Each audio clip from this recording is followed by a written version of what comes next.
Hey everyone, what's going on? Welcome to Z Talks episode 54. Not on a Thursday this time, but on a Saturday instead. So, hope you guys are all doing good, whether you're watching live or after the fact. I've already got a couple of guests joining me. I've got Jason, the Old Millennial, of course, the reigning champ for Z Talks at the moment. So, you doing good, Jason? So, how you doing today, Jason? You all good? Yeah, doing really good. Just chilling out. Awesome, man. Well, thanks. Thanks for joining. And Jason will also be on again later on as well, between 9 and 10. So you'll be back. Got Norin as well returning once again. So how are you doing, Norin? Doing good, man. Yeah, doing good. Just like I said, watched some movies this morning and got house chores done too. So that was good. So kind of just now a nice little chill time to talk about movies and hang out. Right, exactly. And I appreciate you taking the time, man, really do. And it's great to have you back as well. And finally, we've got a brand new guest to Z Talks episode 54, and that is Kieran from Film Review Central. So how are you doing, Kieran?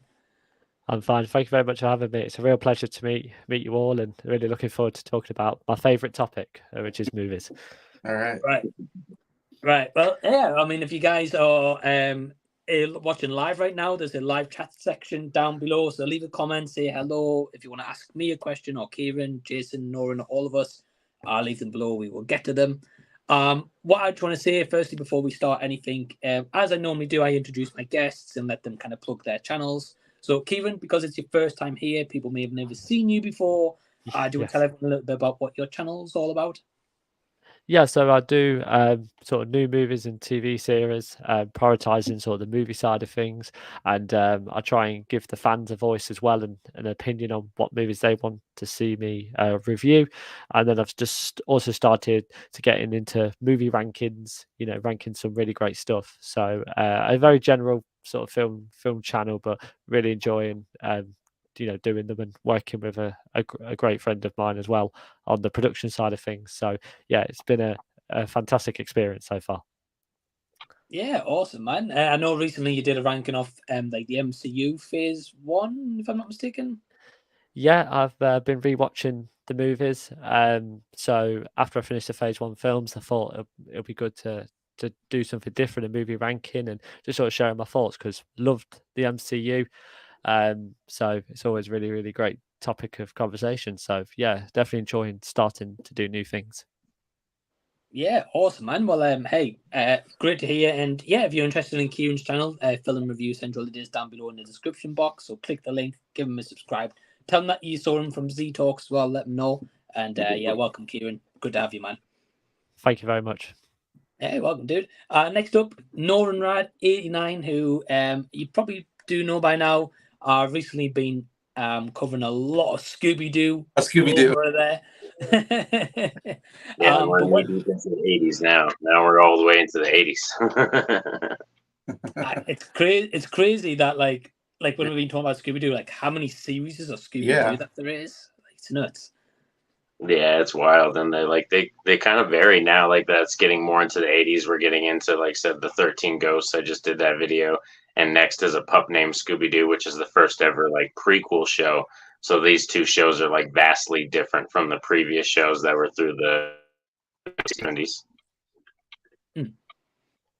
Well, like your in-depth thoughts have been pretty cool, because of course you've been comparing like how it's been and how it's different from like the last one, or if it's a good or bad change as well. That's been cool to hear. Yeah. It's really fun doing that for sure. What's up, Jason? Norin's take on Scrappy Doo is the funniest thing I've ever seen in my life. I love hard. Scrappy Doo, I love this guy.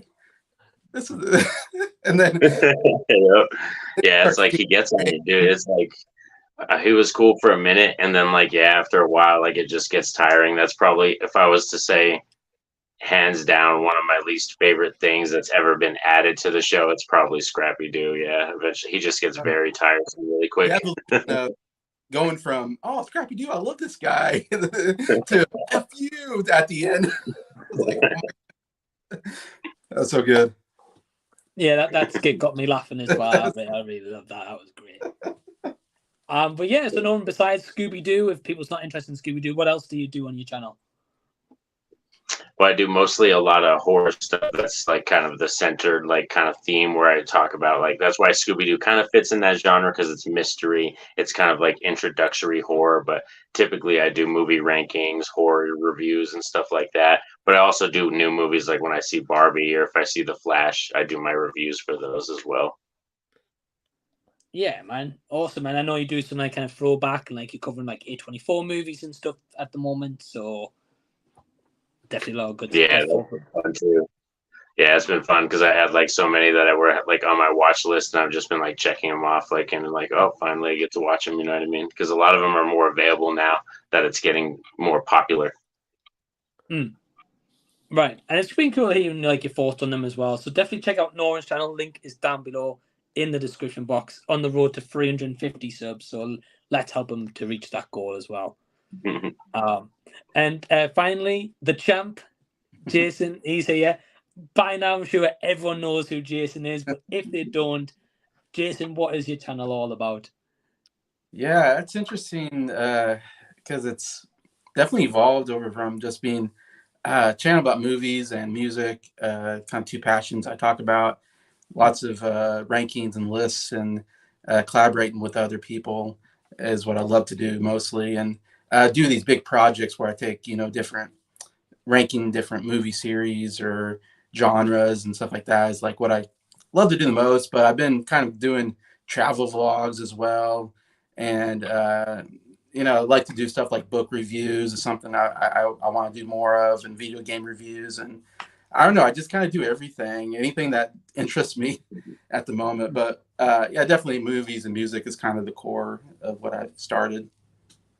Right, yeah, and I know you've, as you mentioned, you've expanded on that. Recently did a trip over to Europe where you vlogged kind of like each day as well. Yeah. So definitely a wide variety. So yeah, Jason's definitely got a lot of content. Definitely go sub to Jason as well. Link is down below in the description box. All my guests are. And the final guest for this hour, we've got Sarah from Popcorn Chat. Hey, how you all doing? Hey, yeah, doing good. How are you, Sarah? Yeah, not bad, thank you. I'm looking forward to the bank holiday weekend here in the UK, just so we can just relax and watch loads of films. Right, and you got bank holiday Monday off? I do indeed. Yeah, I'm very happy. Nice. Same here. Well, Sarah, quick question for you. What movies have you got on your list for the bank holiday weekend then? I mean, yesterday I've already seen them, but I'm going through the Before trilogy. So I've watched Before Sunrise, Before Sunset. So I need to do Before Midnight. So I'm going to do that tomorrow. And then I'm going to go and see, I think, Teenage Mutant Ninja Turtles tomorrow, and then Past Lives on Monday. So a few streaming stuff and a few cinema trips as well. Nice. Oh, well, I can't wait to hear your thoughts on Turtles and Past Lives as well. Yeah, very different films. just a little bit. Yeah. Are you seeing Past Lives with the Cineworld Unlimited ticket? Yeah, the Odeon one. Yeah, I'm going to do that. Yeah. I'm using the Cineworld one on Monday, so I'll be seeing it that night as well. Nice. Looking forward to it. Yeah, I've heard great things about it, so I'm definitely excited. Yeah, it's taken a while to come out here in the UK, and I know a lot of people saw it at I'm not sure if it was Sundance maybe. But yeah, I'm excited for it. I quite like a slow burn like that, and I think I've got in the mood now watching by the Before trilogy. I hope it's like that. I really hope it is. So I'm looking forward to it. Yeah, well, I can't wait to hear your thoughts on it. Speaking of Past Lives, well, Norin and Jason, because you guys are in America, have you guys seen this movie, or did it have a big cinema release over there? I don't know if it does, but I know this Sunday's the cheap cinema ticket thing where everything's $4, I believe, this Sunday, over here. So that I want to try to go to the theaters if I can, but I don't think I'll be able to see that. I'll have the kids with me, so I don't know what we're gonna go see. Maybe Teenage Mutant Ninja Turtles, since it's probably the most kid-centric thing I could take my son to and have fun with and everything. Right. Okay, yeah. Well, Norin, it won't be disappointing, man. Turtles was awesome, so I think you'll enjoy it, Sarah. I think you'll enjoy it as well. Nice. Well, also, Sarah, thank you also for joining. For anyone who doesn't know, Sarah's been on a couple of Times Z Talks. Usually when I do them, she's doing a pub quiz, so she's not really available. Yeah. But Sarah, for anyone who doesn't know your channel, Popcorn Chat, do you want to tell everyone what it's about? Yeah, on the channel I do various sort of up-to-date sort of releases, cinema releases. I sometimes do vlogs. I know, Mike, you do some vlogs as well. So hopefully we're getting into like the convention time of the year. So hopefully there'll be a few more of those on the channel. And yeah, and sometimes just some different things, you know, controversial topics, you know, ranking Star Wars films. People, you know, people can have strong opinions on those. So there's always something different on the channel. So I keep it quite diverse, I think. Yeah, definitely. And I know you've been getting like some kind of passes for like film festivals and gaming festivals, conventions and stuff as well. Yeah, I've got a few coming up in October. I'm probably going to head to the Bath Film Festival and cover that a little bit. And then I will be probably popping along to a few Comic Cons. There's one in Cardiff in October. And then we've got For the Love of Horror in November, which I think you might be going to, Mike. So that'll be cool. Yeah, I am. So it'll actually be nice to meet you in person for the first time as well. That'd be cool. Yeah, that'd be cool. I know a lot of people go. A lot of people in the YouTube space are going. So it'll be nice. It'll be kind of a big UK film meetup, I hope. Yeah, I think I know like Matt Vengeance Media, who's been on before, he's going. I think maybe Evander, Slay Reviews, I'm not too sure. Yeah, it should be fun. Well, the link to Sarah's channel is down below in the description box. Speaking of that, viewer Drew dropped in. He says, just dropped a Popcorn Chat and Film Review channel a sub. So that's Thank awesome. you very much. Thank you, Drew. Thank you so much. And yeah, I just want to say that all my guest channels are down below in the description box. So definitely go check them all out. We've got a couple of comments, so we'll dive into a couple of comments. Speaking of Drew, he's here. He's saying, hey, everyone, what's up? Hey, Drew. Hey, Drew. He says, good news. I got a Lego Marvel set recently, and I'm planning on seeing Blue Beetle recently. Listen soon. I'm guessing soon, not recently. Well, awesome, Drew. Glad that you're going to see Blue Beetle soon. Let us know your thoughts and let us know what Marvel set you picked up as well there, because you didn't let us know there. But thanks for tuning in, Drew. We've also got Elliot as well saying, sorry I couldn't make it tonight, guys. Hope you're all well. Have a good stream. What are your thoughts on Dune being delayed? Is that, I think it's like middle of 2024 now, right? March, yeah, it doesn't come out till March now. But good news for Oppenheimer, though, because it's probably going to be nominated for Oscars now even more. I wonder. Because that would probably been like Dune and like Mission Impossible probably would have been like the biggest competition right now for like Oppenheimer at the Oscars. It's gonna be Barbie, yeah. Barbie too, yeah. I can see Barbie getting nominated for sure because it's like huge, man, like for real. Yeah.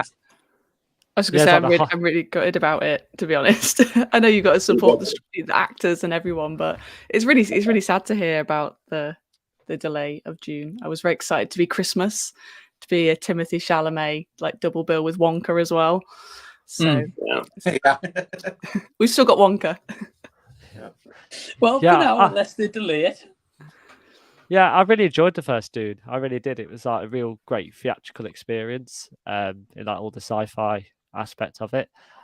So I really enjoyed it. So I'm really sad that we can't have that again this Christmas. It's got a really great cast and some really great new additions as well, like Austin Butler and Florence Pugh sort of into the mix. So yeah, I'm actually really sad about it. It was one of my most anticipated for the rest of the year. It could have challenged Oppenheimer, but yeah. So hopefully it's worth the wait. I'm sure it will be.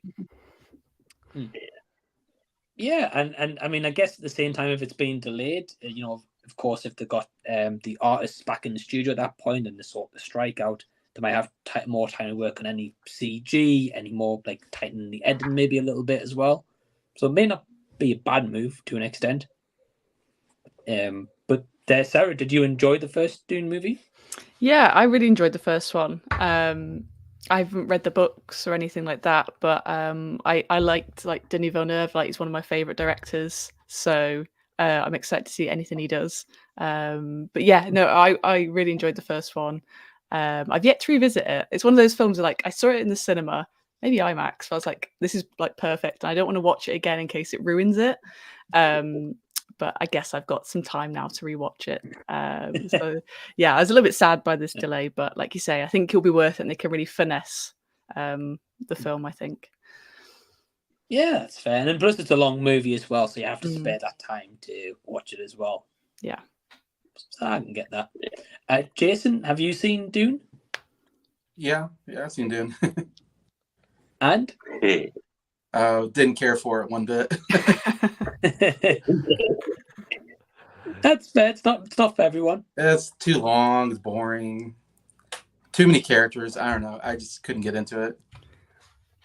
I think for a movie that's like trying to do world building for a first ever movie, it's like massive skill. So I can get where you come from to an extent about like there's quite a lot of characters, and some of the pacing I think was a bit off in that movie for me as well. So I can kind of get that. Norin, what about you? I really enjoyed it. The only negative I had with it really was that it was just a part one, that it's not a complete story. Like that's really like the only negative with it at all.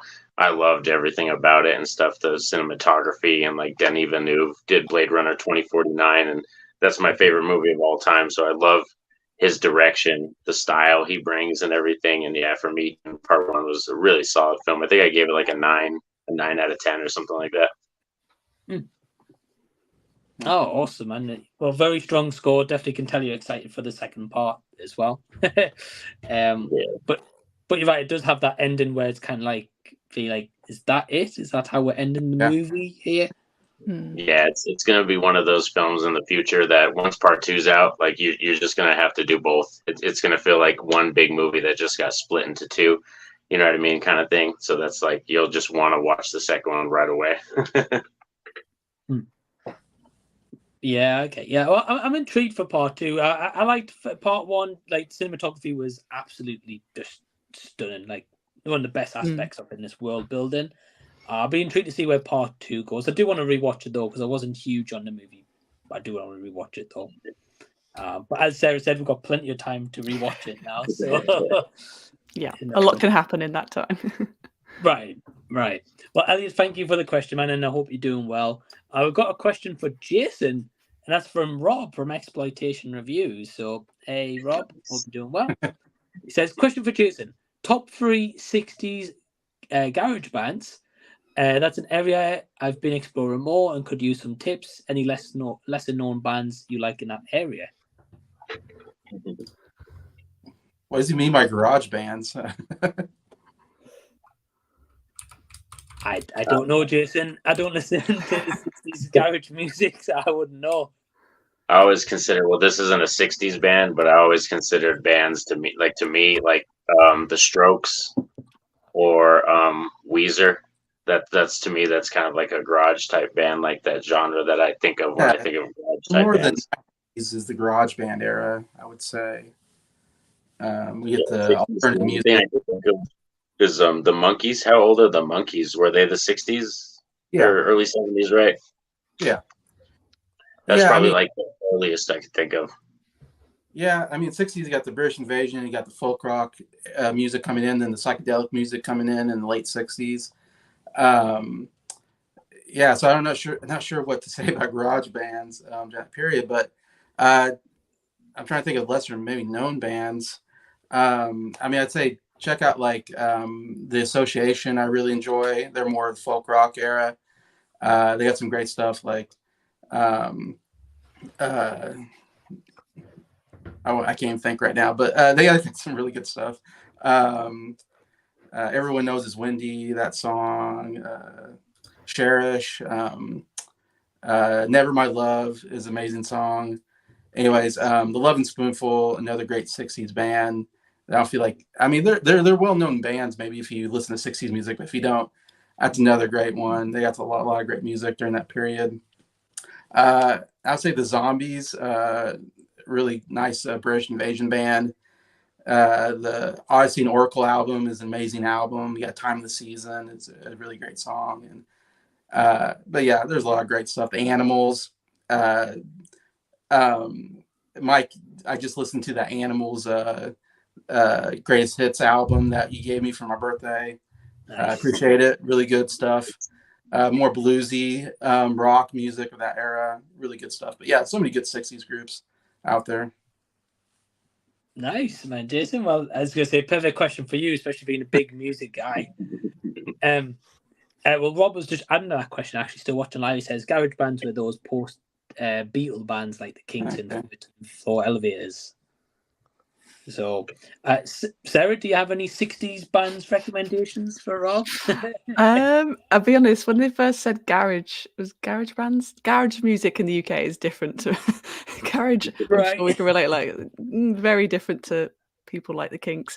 But yeah, no, I know some of those songs, but it's not my kind of era, I'll be honest. But yeah, sure. I like the Kinks. I like some of their hits, I guess. But yeah, not my bag, really. That's fair. That's fair. Mine neither, to be honest.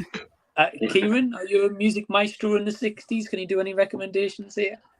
Not in the 60s. More sort of later on stuff. But yeah, the Kinks are really cool, and I'm a massive fan of. I know they're not a garage band, but the Beatles. I've always loved that music. My family are just massive Beatle lovers. So yeah, it definitely. When I think of that era, I always think of the Beatles and just how talented they were as musicians, and obviously one of the best bands to come out from the UK. Yeah, that's fair enough, mate. Fair enough. And Norin, have you got any suggestions from the 60s? Oh, from the 60s, I don't know, going that far back, like I'd probably say, I mean, I'm a fan of like I said, the Monkees, Fleetwood Mac. I really love them. Jefferson Airplane is a really good band too. That's more psychedelic though, kind of like Pink Floyd status. But I'm into a lot of different kind of varieties of rock. Like I listen to everything from Slipknot to, like I said, like Jefferson Airplane, which are like two vastly different ends of the rock spectrum.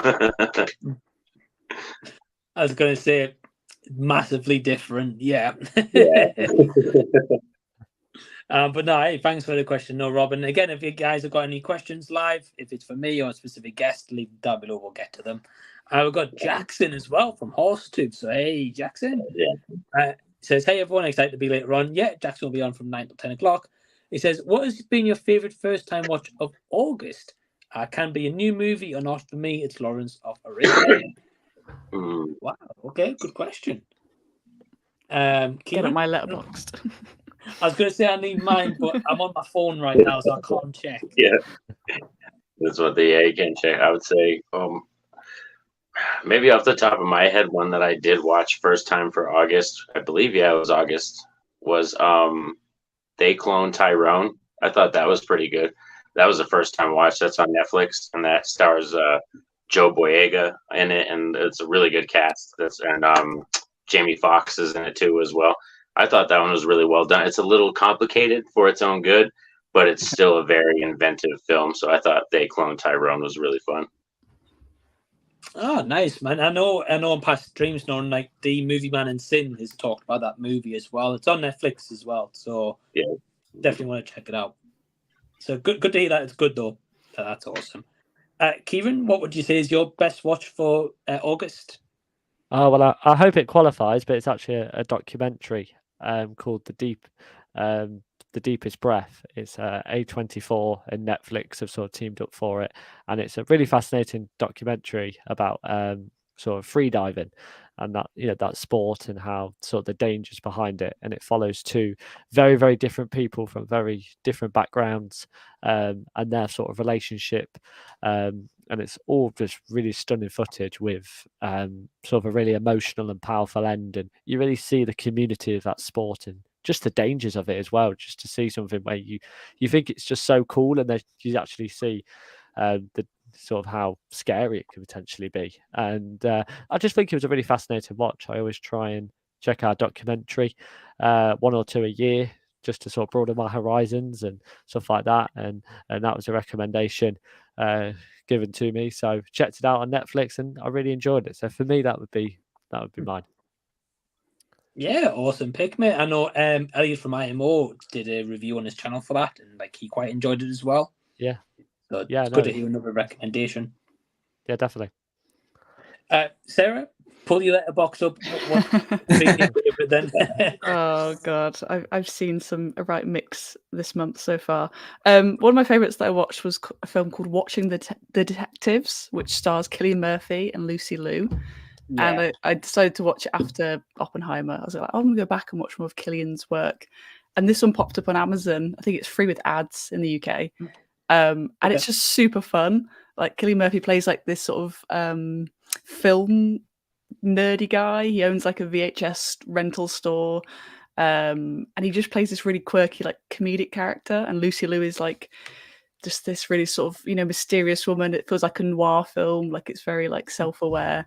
Yeah, it was just really fun. And I just liked the performance from him. Like it was so different after Oppenheimer to see that. Right. But yeah, the film's like 2007, I think. So it's not new, but it's new to me. So yeah, it's really fun. I'd recommend any film fans, which I'm sure we all are.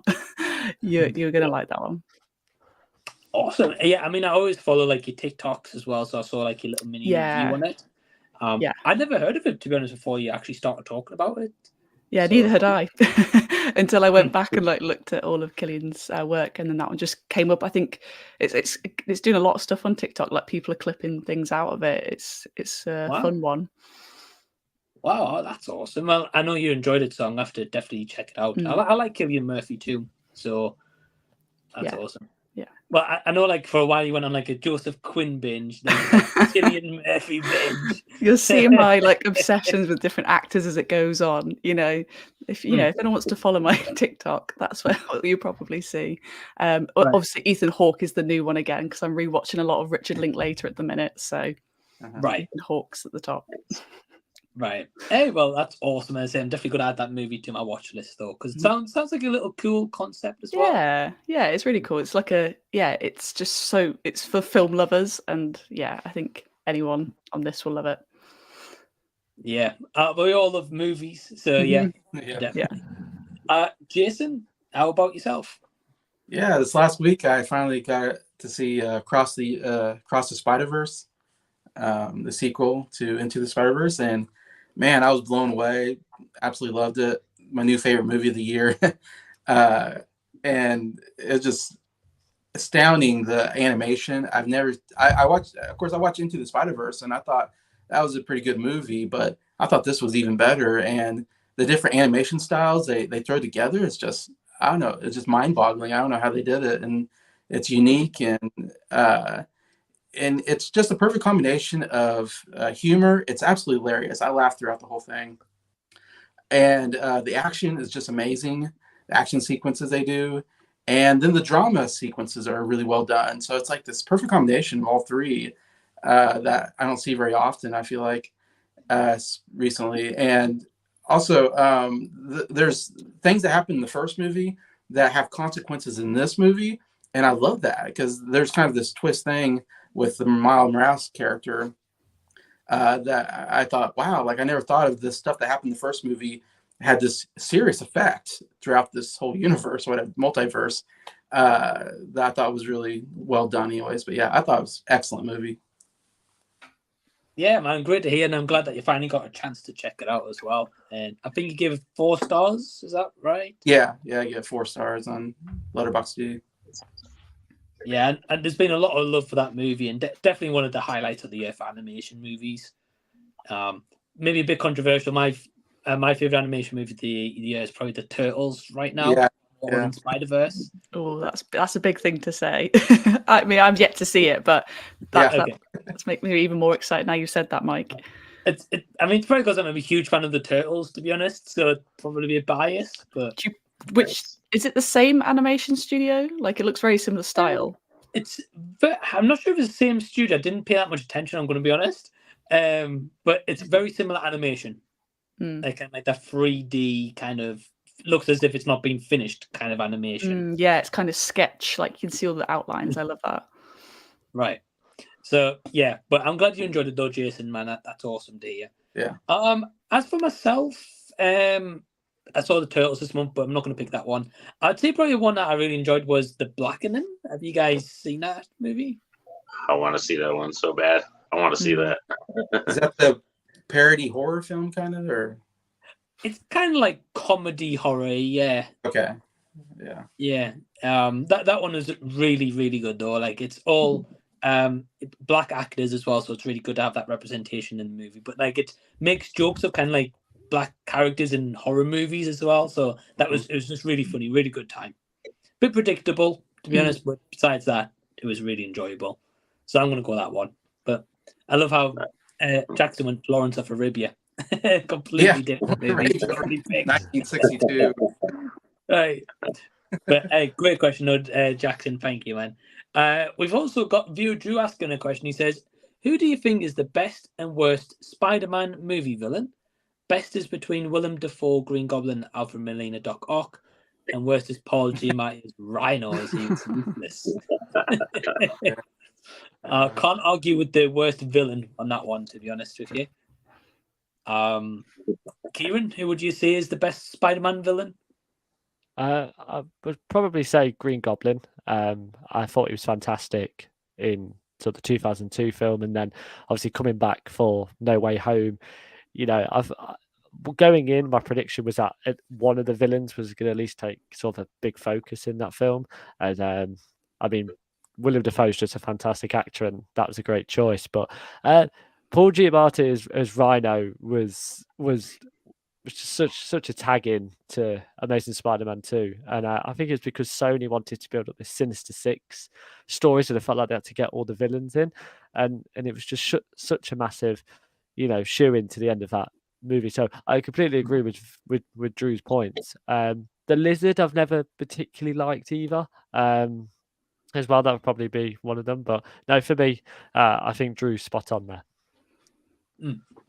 Yeah, fair enough, man. Hey, good pick. Can't argue too much, to be honest with you. Norin, how about you? I'd probably go my favorite would probably be Alfred Molina's Doc Ock. He's probably my favorite, and I think Spider-Man 2 is still probably one of the strongest comic book movies that we have.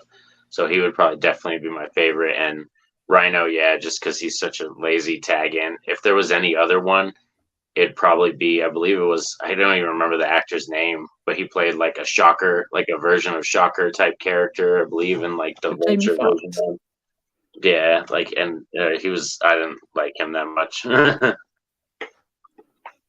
Yeah, it wasn't fantastic in that role, I will say. I do agree. Jason? Yeah, it's hard not to go with the Green Goblin.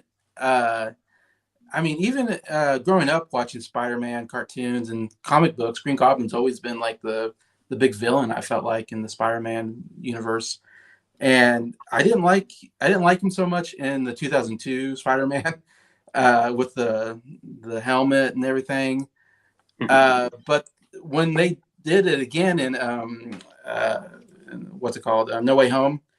That was amazing. I like Willem Dafoe was absolutely amazing in that role. He has the best evil look ever. I mean, his laugh and everything. Oh, and that fight scene between them is so good. Yeah, that definitely, when he redid that, I was like, okay, this is the Green Goblin I want. Now I want more Green Goblin, because it's definitely been my favorite villain now, because he brought it back. It probably wouldn't have been if he didn't bring it back, but they definitely did the role right, I think, that time.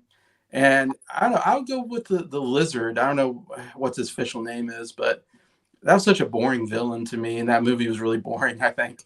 The first Amazing Spider-Man. And the whole plot I didn't care for. Yeah, fair enough, Jason. He just wants to turn everybody into lizards, I think, or something like that. It was like the whole thing.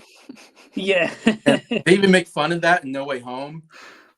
About he always wants to turn people into lizards, so I thought that was funny. Yeah, fair enough. And Sarah, how about yourself?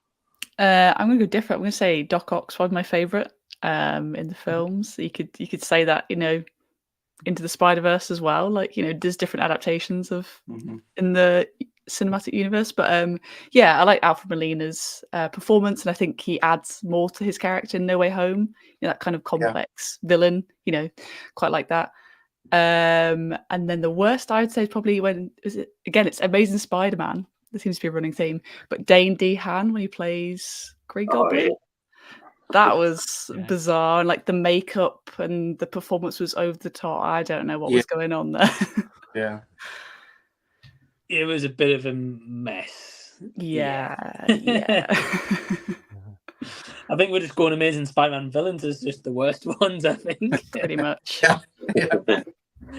Yeah, I would say Paul Giamatti or like D&D Han as well, Sarah, to be honest. I Mm. like him as an actor, but that role Yeah, definitely. great. But yeah. Best, probably agree with you and you guys, probably like Alfred Molina or Willem Dafoe, to be honest. I think more I watch Willem Dafoe in the older Spider-Man movie, I appreciate his villain more, especially as Jason said, like in No Way Home, it adds more to him, and Alfred Molina as well. So I think we're all very similar to yourself, Drew. But thank you for the question, Norman. I really appreciate it. Let's have a look. We've got quite a few. Via Drew says at least Electro was redeemed in No Way Home. Yeah. That's true. Big time. So got my brother Joe in the chat. Joe's one. He says, "So hey Joe," he says, "Hey everyone. If you could have a sit down meal and chat with any two celebrities, who would it be?" Wow. Okay. Norin, who you inviting out to dinner? I think the question is. Ooh. I want to say John Carpenter, but I've heard so many stories that he's not the nicest person to hang out with. Like, and I've heard that about like from multiple different people from different spectrums. So I would say I'll do one that's alive and one that's dead, just to be like a little fun. I would say Wes Craven. He's passed away. I miss Wes Craven, and I would love to have sat down and had just a dinner, just a conversation with him, because Wes Craven seems really awesome. And then somebody now that's alive, Stone Cold Steve Austin. I would love to hang out with Stone Cold Steve Austin, man. That would be a fantastic, because he looks like he's just a total blast, no matter what the conversation's going to be. Yeah, very cool choice, man. You'll be drunk by the end of the meal with Stone Cold, I think. Probably. I'll be cool. I'll be down with the beers. I'll be like, keep them coming, man. Keep them coming, Steve. Will he be serving his own beer? Probably. Jason, what about yourself? Well, it has to be Paul McCartney. That would be a dream come true. I would have a hard time talking to him. I'm such a big fan. But man, it seems like seems like a nice guy. And man, he's to me the greatest musician of all time. And then I thought I have to go with Tom Hanks. He's my favorite actor of all time. So I feel like inviting my favorite musician and actor it'd just be so amazing. I'd have so many questions. I would annoy them to death with my questions. But yeah. Yeah, man. Well, two big names. Tom Hanks, I think, would be really cool to meet. I get that. Yeah. Sarah?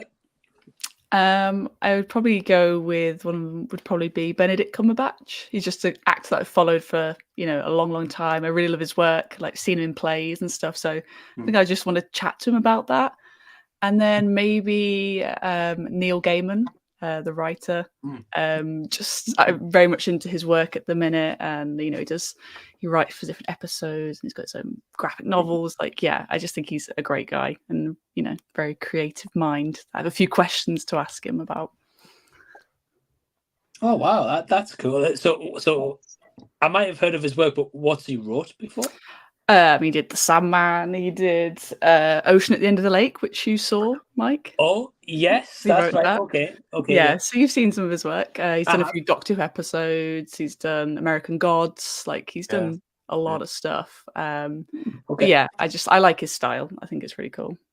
Oh, awesome. Well, that Ocean at the End of the Lake was pretty good, and there's a sequence in that theatre play which is phenomenal. Oh, it's so magical. It was so good. I was crying so many times.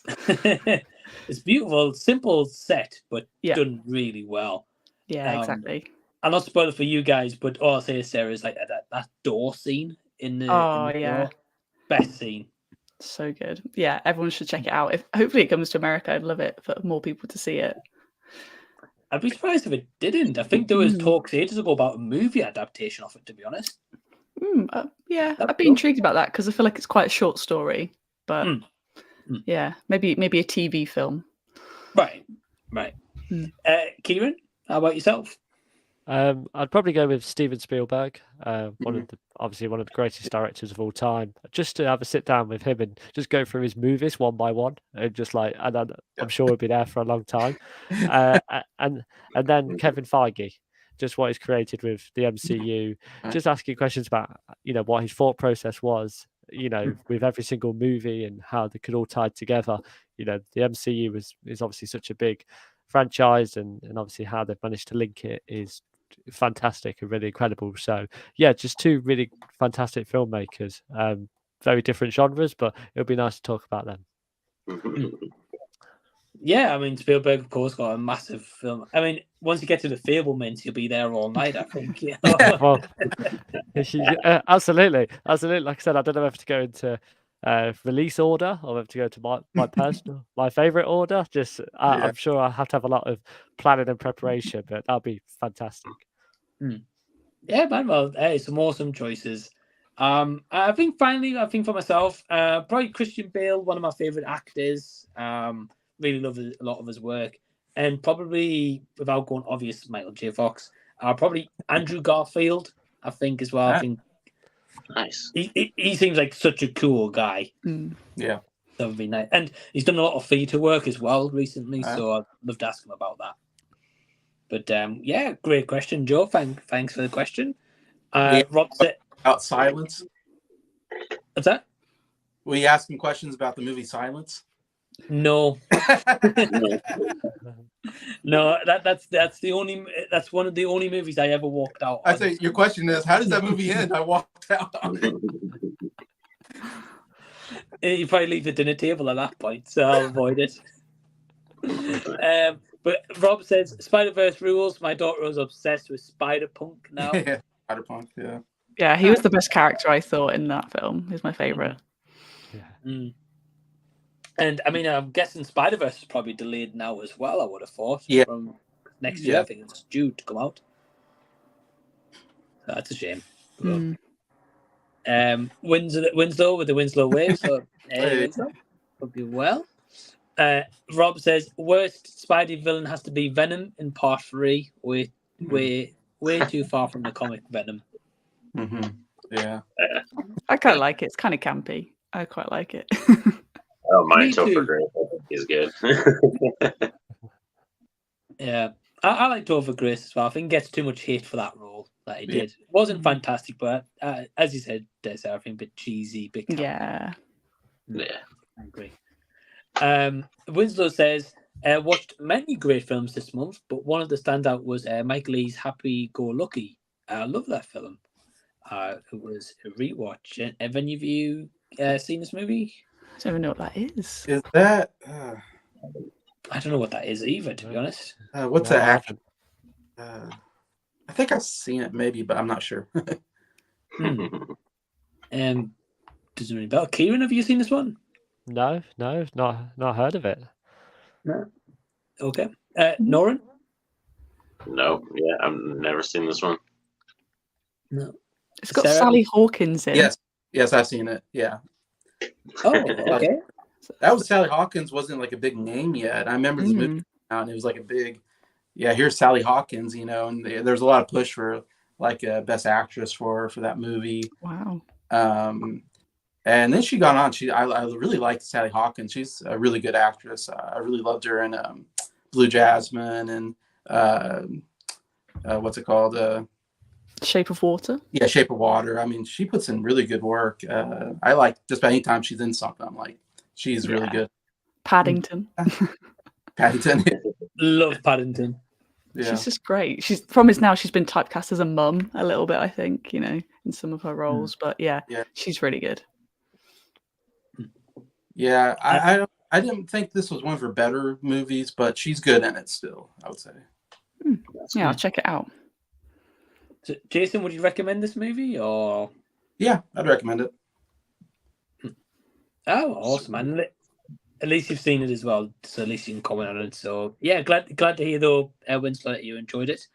Cinematic Tendencies here. So hey, man, he says next week, Slaughterhouse has a one-day special screening. Anyone watching it?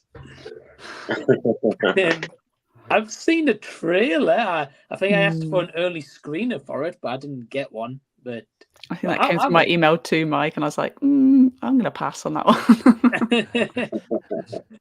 It's one of those, like, shouldn't be a horror movie, but it is. So I'm kind of intrigued on it. I don't know. Is it going down the route of the Winnie the Pooh thing again? I don't know. Probably. Yeah. So Sarah looks like she's checked out. She's not checking it out. Nah, pass. Jason, day one viewing for you at the cinema? I don't know what this is. It's basically sloth horror movie. Killer sloth, I guess. Yeah. Well, I know Norin will be watching that. It sounds like a Norin movie, but yeah.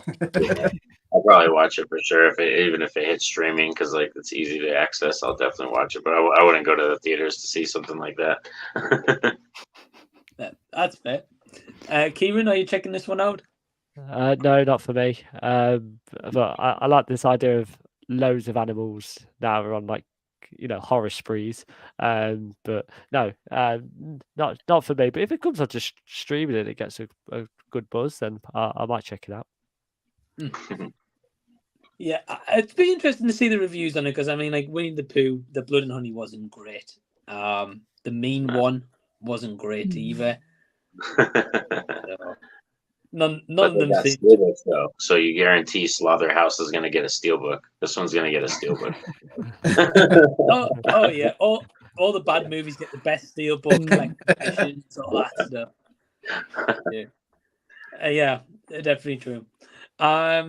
We've got Winslow saying a couple of my favorite first-time watches this month were Crimes and Misdemeanors, Operation Avalanche, For All of Mankind, and Bound.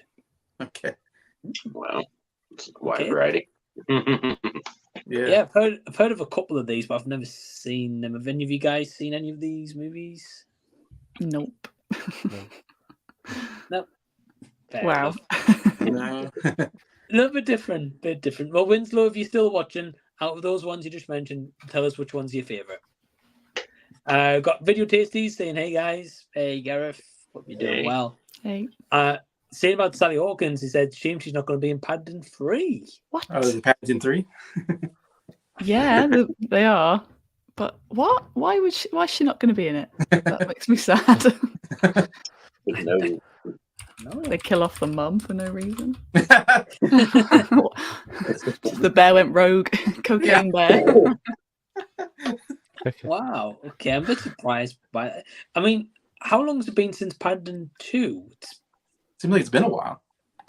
It's been 4 or 5 years or so, right? Yeah, pre-pandemic. Yeah, 6 years. 6 years, I think. I think it came out 2017, like Christmas. Yeah, you don't feel like that. It's crazy. Gosh, world was different then. That's crazy. I remember seeing that in the cinema and nearly crying at that movie. I really loved it. Like the first one as well. Like 2 great movies, especially like a really good sequel as well, which is not common, to be honest. Yeah. They're both equally good, I think. That's a shame if she's not in that third one. Yeah, I'm a bit surprised by it, but there must be a reason why she's not coming back, whether it's storyline or maybe a pay deal possibly there. Maybe. Yeah, I'm not too sure. Kieran, have you seen the Paddington movies? I have, yeah. I watched the second one in the Christmas, and then the first one we went the whole family, and yeah, like you said, they're just really fun, fun movies, and the villains in them movies as well, like Nicole Kidman is the villain in the first one, and Hugh Grant is in the second one. So yeah, they're like some really great names that they go into. So I love it. It's really fun, fun movies, and coming out at that time as well. It's the best movies to go for around Christmas time with your family.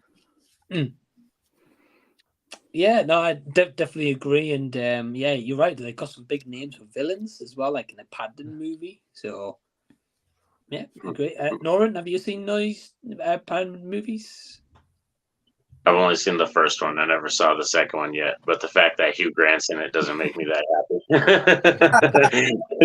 That was like my one negative with the Wonka trailer when I was watching it. I was like so cool with the trailer until he popped up at the end, and I was like, "What the trailer. That's why he's in it, because the same director directed Wonka. So he's like, I'll just bring over Hugh Grant. Yeah.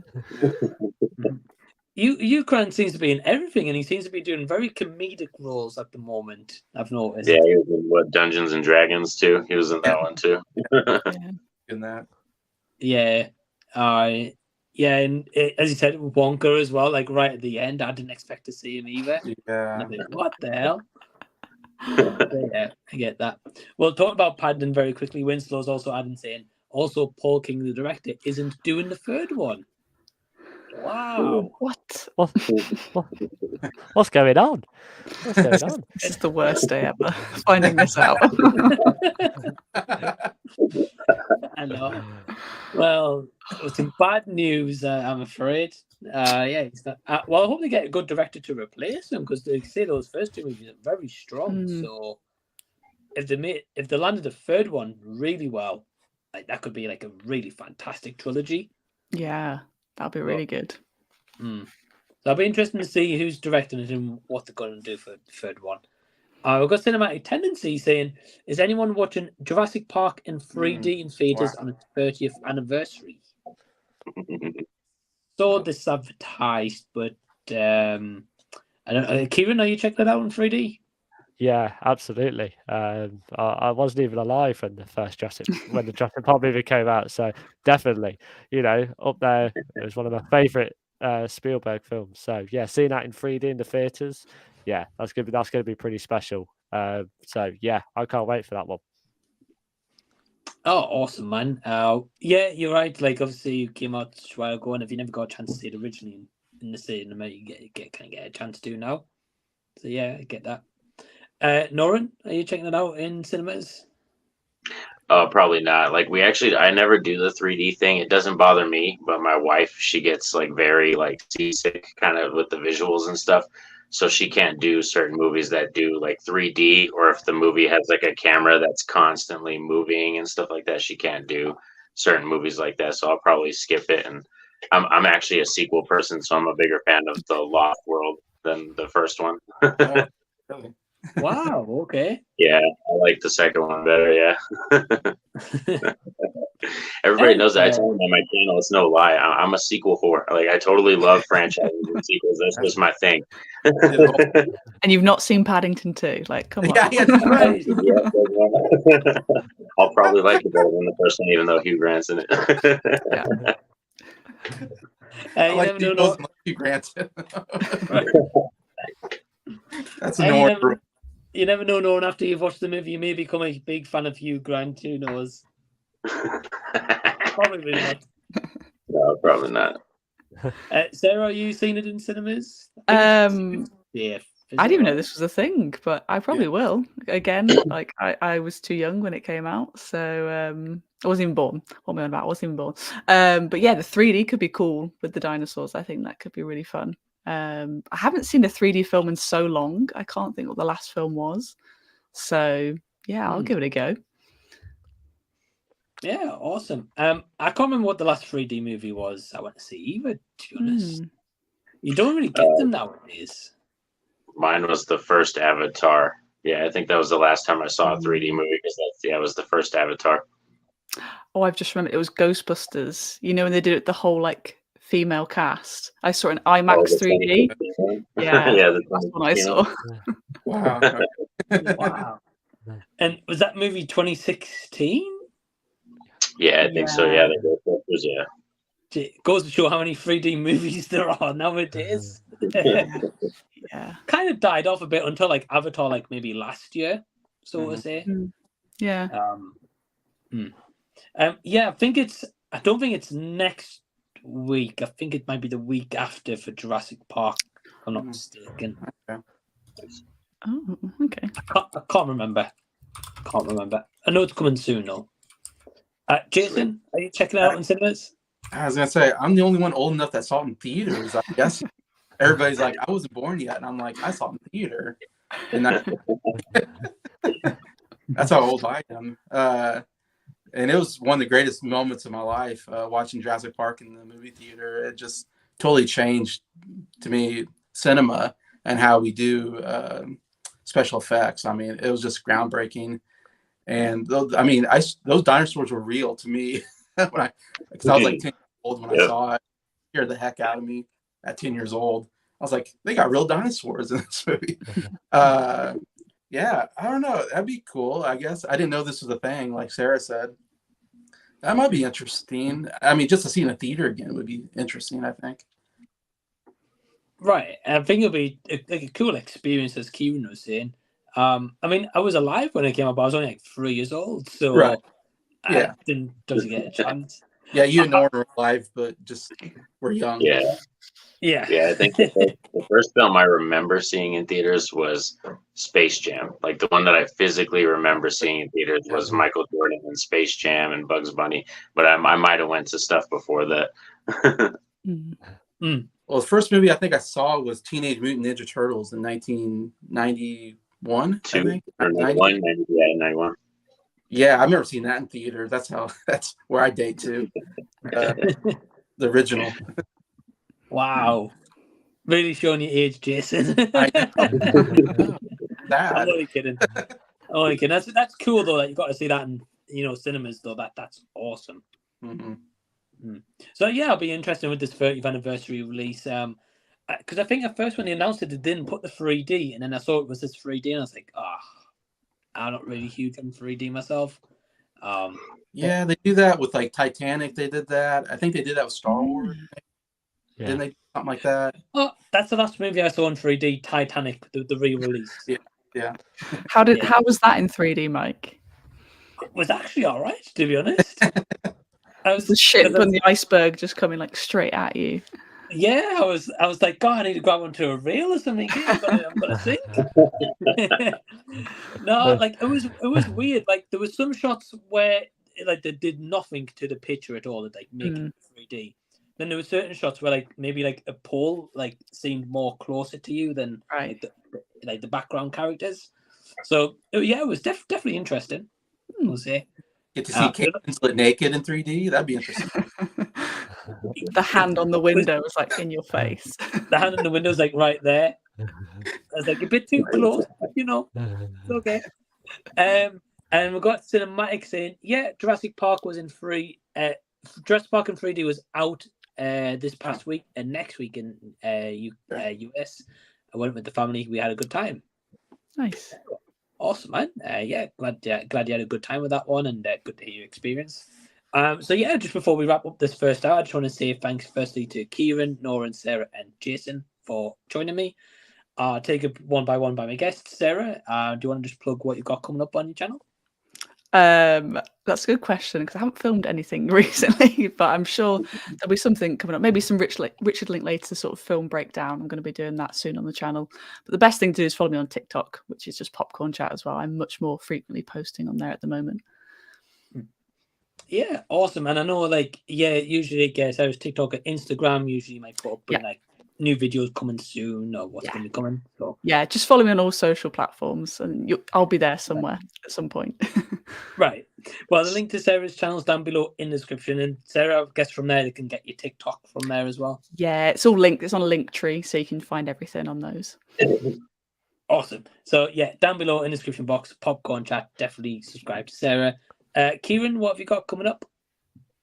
Just the general content, more obviously when the movies that I want to cover will be released. That will be my main focus. And I've also got some TV shows as well. So like Ahsoka, Only Murders in the Building, which I'm both enjoying them shows. And then, just trying to get some more rankings out and, making sure that the fans get some movie reviews that they want to see.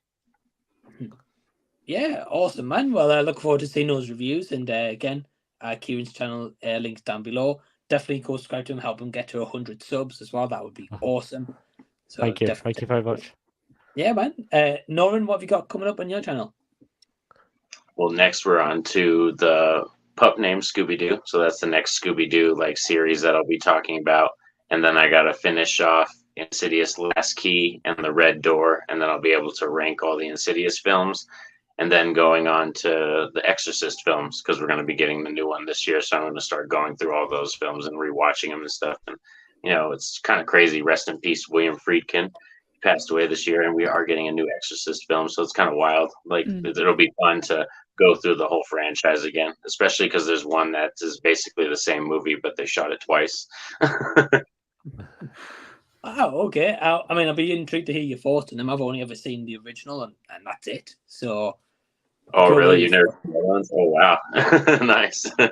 I want to check out the other ones. They're on the list before the new one comes out, to be honest. Yeah, I have a controversial opinion because I think Exorcist 3 is better than the first one, but we'll get more into that when we start talking about it. Yeah. I was thinking he's going to choose better or something. Yeah. Okay. Well, definitely check out Norin's channel to hear his controversial opinions on The Exorcist. Links down below in his description box. Sin saying she agrees about the third one. Wow. Okay. Nice. Sweet. We'll have to see. And finally, Jason, what have you got coming up? I'm hoping to do a live stream maybe next Wednesday. I'm doing the 50 other essential albums with Breyer, Garrett, and Nick. We've been going through the series, going through the 60s, 70s, and 80s, and picking 50 essential albums of those decades. And I want to do one where we're just going to pick other 50 albums that we haven't talked about yet and kind of complete that series with those two. I'm hoping to do that Wednesday. We'll see. But I'm still ranking all the Beatles songs. I'm in my top 20 now, favorite Beatles songs. So doing that, hopefully trying to get through that. And then also ranking my 100 favorite albums. I'm at number 21 on that list. So and those two lists have been going on for over a year. So it's taken me forever to get through those lists. I'm really wanting to get through them so I can start other lists and rankings anyways. And then probably I'm just doing deep dives on different artists and bands. Like I just did Steely Dan this last week, and I did a top 10 Steely Dan yesterday. And so I'm just constantly going through the discography of different artists and doing research and then doing like a whole video on that artist and having a lot of fun doing that and discovering people or rediscovering bands I knew a little bit about and all that. So yeah, a lot going on. So I never know until the day I'll shoot it. I'll be like, what should I shoot today? And then I kind of decide that day, like which one I should shoot. So I don't have it too pre-planned.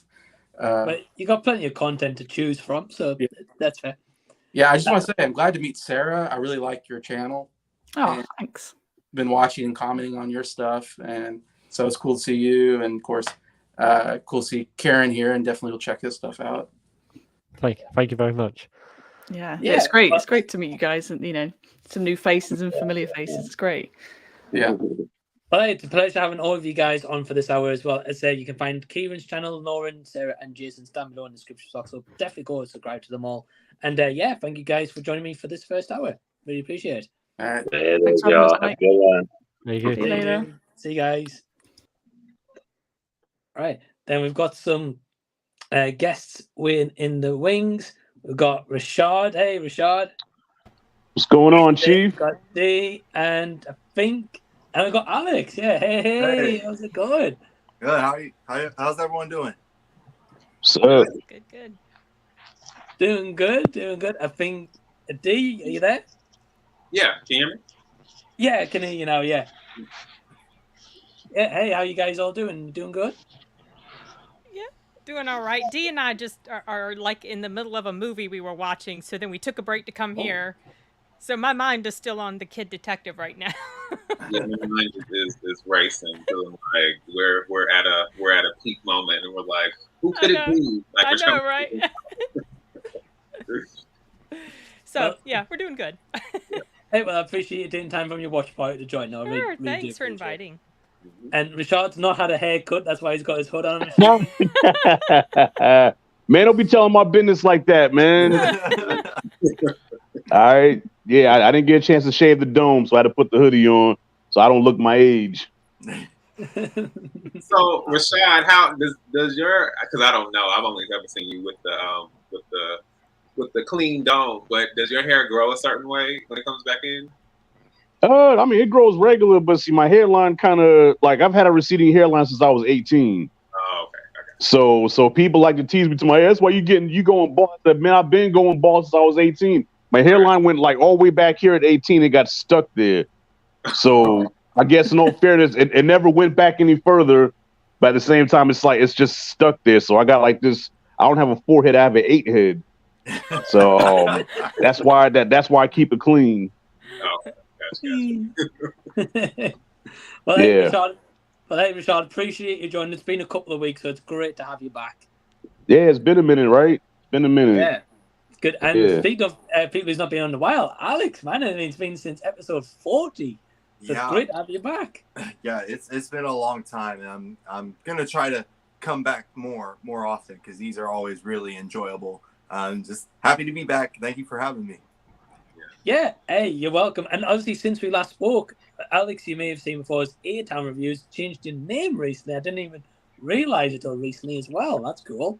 Yeah, Crop Top Critic. I'm just owning it now. You know, I was like, oh, you know, I'm stuck in a heat wave. I'm wearing these anyway. Like, just own it up. You can't really see it right now, but the camera, but it's all right. I'll spare y'all. Yeah, I was still trying to figure out when I added the Crop Top Critic to my YouTube, and I just figured I had added somebody that just kept pushing because that's what I do a lot of the time. I'm like, okay, I'll come back to this. And I was like, who is this? And then I clicked, and I was like, oh my gosh, this is that. Well, appreciate you all joining. So, firstly, the link to Rashad Sin's channel, Alex and D, is down below in the description box. I think we're going to have Q reviews. I don't know if he's messaged, maybe saying he can't make it. I'm not too sure. But either way, I appreciate you guys joining. We've got Cinematic first. He says, Rashad, your general thoughts about the cult classic Cyborg movie? I love Cyborg. Bad movie. I will never defend it, but it's a guilty pleasure. It has a special place in my heart, but it is technically a bad movie.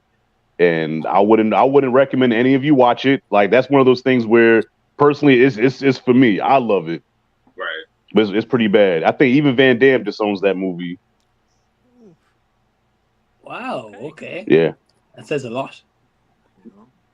He does, yeah. You know, Van Damme hated it because Cyborg came right after Bloodsport, and Bloodsport was the movie that made him. So when Cyborg dropped, critics shit on the movie. It flopped big time at the box office. And at the time, I used to read Black Belt magazine because I was into Kung Fu and all that shit. And Van Damme even said that he was disappointed how the film came out, and he encouraged people not to watch it. Dang. Wow. That's interesting. Just skip it. Don't watch it at all. Don't watch it. Only other actor I know that did that for their own movie was Bill Cosby when he did Leonard Part 6. He actually told people not to go see the movie. Interesting. Yeah. Hey. Yeah, didn't know that, but that's fair enough. Mm-hmm. But now I want to see it. I've never heard. I was thinking like a DC hero, Cyborg. I'm like, there was a Cyborg movie back then? And then you said Jean-Claude Van Damme. I'm like, oh, Yeah. wait, probably not. Yeah. He was in it. Well, okay. Imagine, okay, have you seen the Mad Max movies? Yes. Okay, so imagine the Road Warrior, but without cars and bad acting. And bad acting, no cars, and some cheesy 80s special effects. Then you have Cyborg. Yeah, I thought it was going to be... I've seen it once, just once, and the main reason I watched it was because I thought it was going to somehow be similar to the Terminator. It wasn't. But isn't that the one where he's like doing the split between in the alleyway, like up on the wall, the brick wall? Yeah. Was that Yeah. Cyborg? Yeah, that was the Right. first time. I think that might have been the first...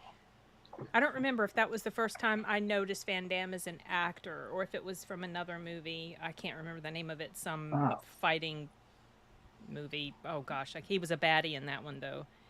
But yeah, so I don't remember my perception of it. I just remember that it being aware that it wasn't as good as the Terminator. Nah. So No, I'm probably not going to return to it. No. I mean, but I like had a good villain though. The villain was scary. The guy with the green eyes and the I don't deep even voice. remember the villain. Yeah. I just remember he was in it. He was a cyborg, I think, and there was a girl, but I don't remember who it was. Don't remember anything much beyond that. This Wow. sounds so fantastic, and I'm definitely gonna watch it.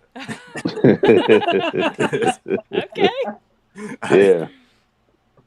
It does sound interesting. I want to know why he's doing a split between two alley walls, by the way. That's what I want to know. That's a thing that he would do in his movies sometimes because he's splits, very yeah. flexible. Have you seen Mhm. that commercial with him with the semi trucks? He's doing that split. It's a I've cool seen- commercial. Have you guys seen it, or are you just Nah. like? I remember seeing that and being like, "Oh, look at him go!" Yeah, well, you know, he's still got the flexibility. So yeah, he would do that. I would see him do that in some of his movies. I just think Cyborg was the first one that I noticed because that was so long ago. Oh no, that was his signature. He did that in every movie. Mm. Yeah, every movie. Like like he had to tell the director, "Hey, for me to do this scene, I must do the split." Every movie from Bloodsport to like Street Fighter, Okay. he always did the split. Mm-hmm. Wow. Okay. Mhm.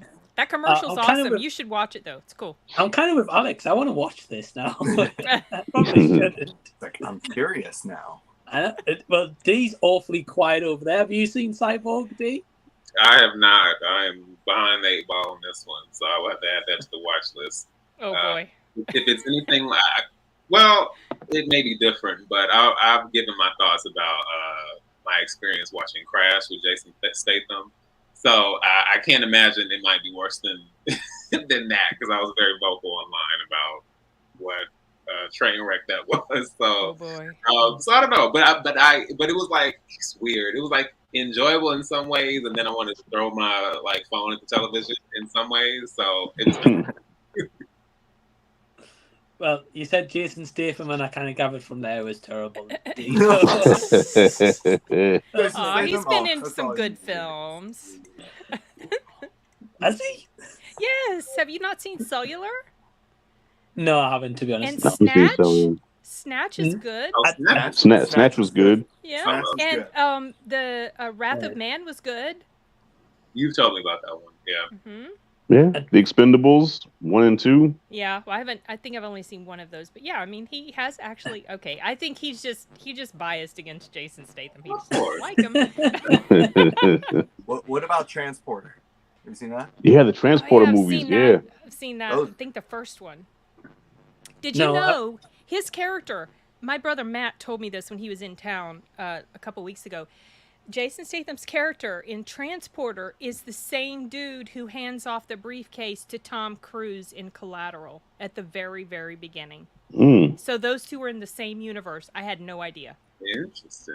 Oh wow, I didn't know that Isn't that either. Yeah, you learn something new every day, Cinematic Damn. universe we missed. right? Wow. Okay. I'm still yet to see Collateral, but that is cool to know. Though. Dude, you need to watch that movie. I ain't seen shit. I know. Mike ain't seen shit. It's terrible, and he runs a movie channel. What the heck? Yeah, we need a new. Actually, let me pull that up of here. We need a new. Oh gosh, come on. What is going on over there? Mike's new slogan needs to be, "No, I did not see that." I mean, it says it, but we need to say like, I haven't seen SHIT. Like, we just need that right there. Yeah. I'll get it made tonight, D. There we go. Yeah, no, I haven't seen. Yeah, I'll leave it at that. We've got Norin saying hello. Hey, Norin. Oh, good. What's Jason said with the wrestling world, though, he said, "What did you think about the passing of Bray Wyatt?" Oh man, heartbreaking. Oh wait, I gotta look. I don't know who this is. Yeah, that's that. That was hard. Yo, we lost 2 legends in 1 week, man. First Terry Funk, Oh. and then the next day Bray Wyatt. Man, I'm like, what's going on? Yeah, that was heartbreaking, especially because he was so young. Bray Wyatt's only like 30, what, 35? Yeah, 35. 36. something It like says. Yeah, really young dude. Oh. Did they announce how he passed away? It says yet, heart or- attack. Heart attack. Oh, wow. He must have been dealing with some kind of sickness because he has been gone for a while. Hmm. Back for a little bit and then he disappeared again. So maybe I don't know if it's connected or it broke my heart. It just, Yeah. I saw the news come up and I was just like, Bray Wyatt? No, he didn't. Yeah, it said he'd been dealing with an undisclosed illness since February, which was reportedly life-threatening. So, he had. Okay, so it says here he had the illness was COVID-19, which exacerbated a pre-existing heart condition. So it sounds like he had some. That's terrible. That's really sad. COVID. Yeah, it says it exacerbated his heart condion. So. Jeez. Yeah. That's terrible. Yeah. Be safe out there on COVID. It's still out there. Oh yeah. Yeah, man. And it's just heartbreaking, especially as I say, he's only 36 years old, had a really promising career, and probably even more ahead of him as well. So yeah, such a definitely just my thoughts are just with him, his family, and like I think he has a couple of kids as well. So yeah, definitely thoughts with them at the moment, but it's definitely sad news. Yeah. Even Terry Funk, I grew up watching Terry Funk, so that was, that was a tough one as well. I mean, of course, he was older, like he lived more of a life than Bray Wyatt did, but it was still, like another one of my childhood, heroes, man, passed away. Because actually, I hated Terry Funk when he wrestled. That's how good of a heel he was. Because I hated that guy. Because he had I think one of his most famous feuds was with Junkyard Dog, who he was a fan favorite, and I always wanted Junkyard Dog to win, and he never beat Terry Funk, and I hated that. I love the Junkyard Dog. Mm-hmm. I know Alex is a big wrestling fan. Yeah, I grew up more with I think right after Terry Funk went away. I was more like Attitude Eras where I started paying attention to wrestling. But I knew a bit of Terry Funk. He would show up every once in a while and he would just hurt people. I'm like, this old guy's coming at the ring just hurting everybody. I'm like, who's this dude? He's crazy. But he was cool. It's just it hurts. It's just like these people are like superheroes to us, like real life superheroes. And when they're gone, it's just like, it's hard. It's hard to kind of wrap my brain around it. It doesn't feel real. Like, oh, you mean the character is dead? Like Bray Wyatt, the character is no longer here. He's fired. No, real person is just. That's sad. That's sad. Hey, wishes that good vibes sent to their families. Right. Yeah, man. And Sin, are you a fan of wrestling? No, not me. My grandfather used to really be into it back in the 80s, so I know some of the names, like the name Rashad mentioned. I only recognize Junkyard Dog. I didn't know this other guy. I don't think. I know like of Sting and Ric Flair and Andre the Giant. Those are like the way back wins. But and I would watch it. I would get kind of into it, and then I realized, they're just. Don't you say the F word? Hey, I'm sorry. Don't you say the F word? I'm say the F word. It's the script, okay? Okay. But still, it's crazy what those people do, the stunts that they do, and it hurts me to look at that. Holy cow! You see commercials, and they're flying and jumping down and just like sailing through the air and crash landing down on somebody. Ow! Yeah, that's painful. Yeah, listen, I dare anybody that calls wrestling fake, get in that ring for 5 minutes with a professional wrestler and try to do maybe 3% of what they do. Those stunts are for sure. They really are but I think, obviously the F word is just about, a lot of it I think is tied into the rivalry and who's supposed to win and not win and all that. But definitely the stuff they're doing is putting their bodies under some severe abuse. Right. Yeah. I actually did like a training for one day. My brother-in-law's friend runs his own wrestling gym. He's like, "You want to come out and train? See what we can do?" I'm like, "Oh heck yeah!" And just doing basic bumps, where you just throw yourself against the mat. Oh my god, that hurt. And I made the mistake of not tucking my chin down before landing on my back, so my head hit the mat heck hard. And I just felt this electricity. I couldn't walk right for a week. I was like, I'll just watch it. I'll just be a fan. I don't want to cheer from the sidelines. You have to be in top shape to do that. Yeah. Sounds like an experience, though. That sounds quite cool. Also, did you guys ever see Fighting with My Family? Which is Yeah. Yes. about. See that, but I didn't get a chance to. But it looked really good. That was good. I enjoyed that. Yeah. Yeah, me too. Me too. Oh, you saw it. I've seen a movie. Yeah. I know. I know. That shit. I saw that shit. Hey, I've seen a movie D hasn't seen. What the hell's going on? Uh-oh. What a world. He's Damn. over there, silent and stunned. D, are you a wrestling fan? I didn't really grow up with it. I would watch it from time to time, but I really don't know much outside of like a few names here and there. Like Stone, what is it? Cold Stone Steve Austin and who was it? The Rock. And, yeah, a few other people. Even like kind of like some older folks like Andre the Giant and some older names and things like that. But I never like grew up like watching. I knew about it, but I didn't have the fan experience growing up. Shit, well, you missing that like in the 80s. If you grew up in the 80s, man, like it was all about Hulk Hogan. But it's funny that now, I guess, because the cat's out of the bag, Hulk Hogan's known as a douchebag, and a lot of wrestlers talk shit about him. But I don't care what nobody said. Growing up in the 80s, bro, I was a Hulkamaniac. I don't give a shit. When Hulk Hogan was at the top of his game, man, he transcended wrestling. He put wrestling on his back and brought it to the mainstream. So wrestling would not be where it is today without Hogan. No disrespect to Ric Flair. Ric Flair, I think, is a GOAT as well. But you got to give it up to the Hulkster. No matter how big of an asshole he is or how big of a liar he is, Hogan made wrestling. That's it. He sure did. I'll give him that. He definitely changed the game. It's just funny how many people hate him.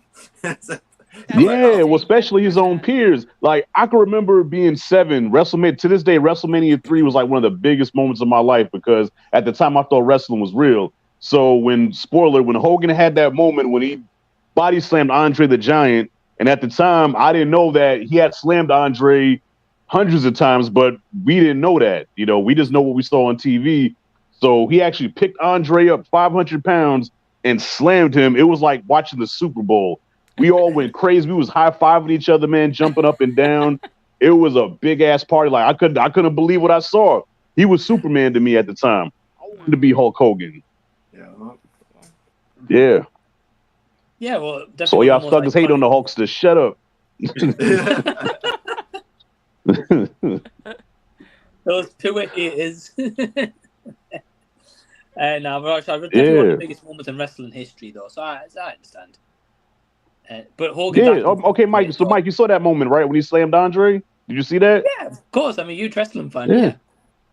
That was large. There's a shame his acting isn't great, though, Rashad. Say what? There's a shame his acting isn't great. Oh, yes, he's been in some movies. What are you gonna do? What movies? He was never in movies. Nah. Okay. We'll Thunderlips, Rocky 3. He was good as Thunder. Well, he was playing himself, but yes, Thunderlips. He was an iconic character. Come on, had one of the best lines in movie history. To all my love slaves out there, Thunderlips is here in the flesh, baby. Come on, man. Great writing, Hollywood. Yeah. He actually broke Sly's collarbone when he did that scene. Well, he didn't break his collarbone, but he Uh-oh. It's too much Hulkamania energy. Yeah. No. I think he's doing his Hogan impression. Can you hear him over there? Oh, you froze a bit, Rashad. You know what? I'm gonna put this out there right now. I hope the people of StreamYard are listening. Okay, because I get StreamYard ads all the time. StreamYard can kiss my ass because they always talk about how improved this shit is and how there won't be no freezing. And every time I get on the damn live stream, I freeze up.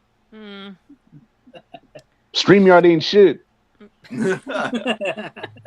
Be careful, they're gonna cut you off. Like, oh, you said what now? Go for it. Well, we've got an interesting question from Jason. So Jason says, I've been working on a list of my favorite feel-good movies. Do you have a movie that you go to or you watch when you are down? Okay. That's a good question. Sin? Well, I feel like this sounds very similar to a question on a previous stream. And I think I answered at the time Terminator 2 because that's just like the one movie I've seen all the time and it never gets old. So I honestly can't think of anything new to add to that list. There's so many films. I mean, geez, I don't know. Usually when I'm down, I don't feel like watching anything. I just kind of sit and stew if I'm down. Right. Right. But yeah, my go-to movie, Terminator 2, always. Right. But I can get what you mean. Sometimes if I feel down a bit like you, Sin, I'm just like, I can't be bothered to watch it. Like, my mind's just not in it. Exactly. Yeah. So I can get that. But Terminator 2, great pick. Absolutely. Alex? I would say it's my third favorite movie of all time. Not necessarily a feel-good movie, but like it has a happy ending. Mortal Kombat from 1995. I love that movie so much. I practically have every line memorized. So like anytime I'm in a mood and I just want to feel good and have a good time, I put on Mortal Kombat. And as soon as that iconic theme song hits, I just start going crazy with it. And I'm already feeling better. Nice. Yeah, nice. I know it's a guilty pleasure for a lot of people. I still want to see it, to be honest. I've seen the new one. That's about it. I know. Flip the table. Don't get me started. Oh, don't get me started on that one. Well, Rashad was nodding along. I know he loves the original Mortal Kombat. You say what now? I know you love the original Mortal Kombat. Oh yeah, big fan. Yep. Well, Rashad, what's a movie that you watch if you're feeling down? When I'm feeling down, I don't know. I mean, Rocky's my favorite franchise, but I gotta go with that second Rocky. Like Rocky 3 is my favorite movie ever, but that second Rocky is definitely a pick me upper because that second one, Rocky really went through it. Yeah. So I always loved the, like the first one is an underdog story, but the second one is like he goes through it even worse and then triumphs at the end. You know what I mean? So that's probably my go-to, Rocky 2. Right. Good pick. Great movie. Good pick. Great movie. D?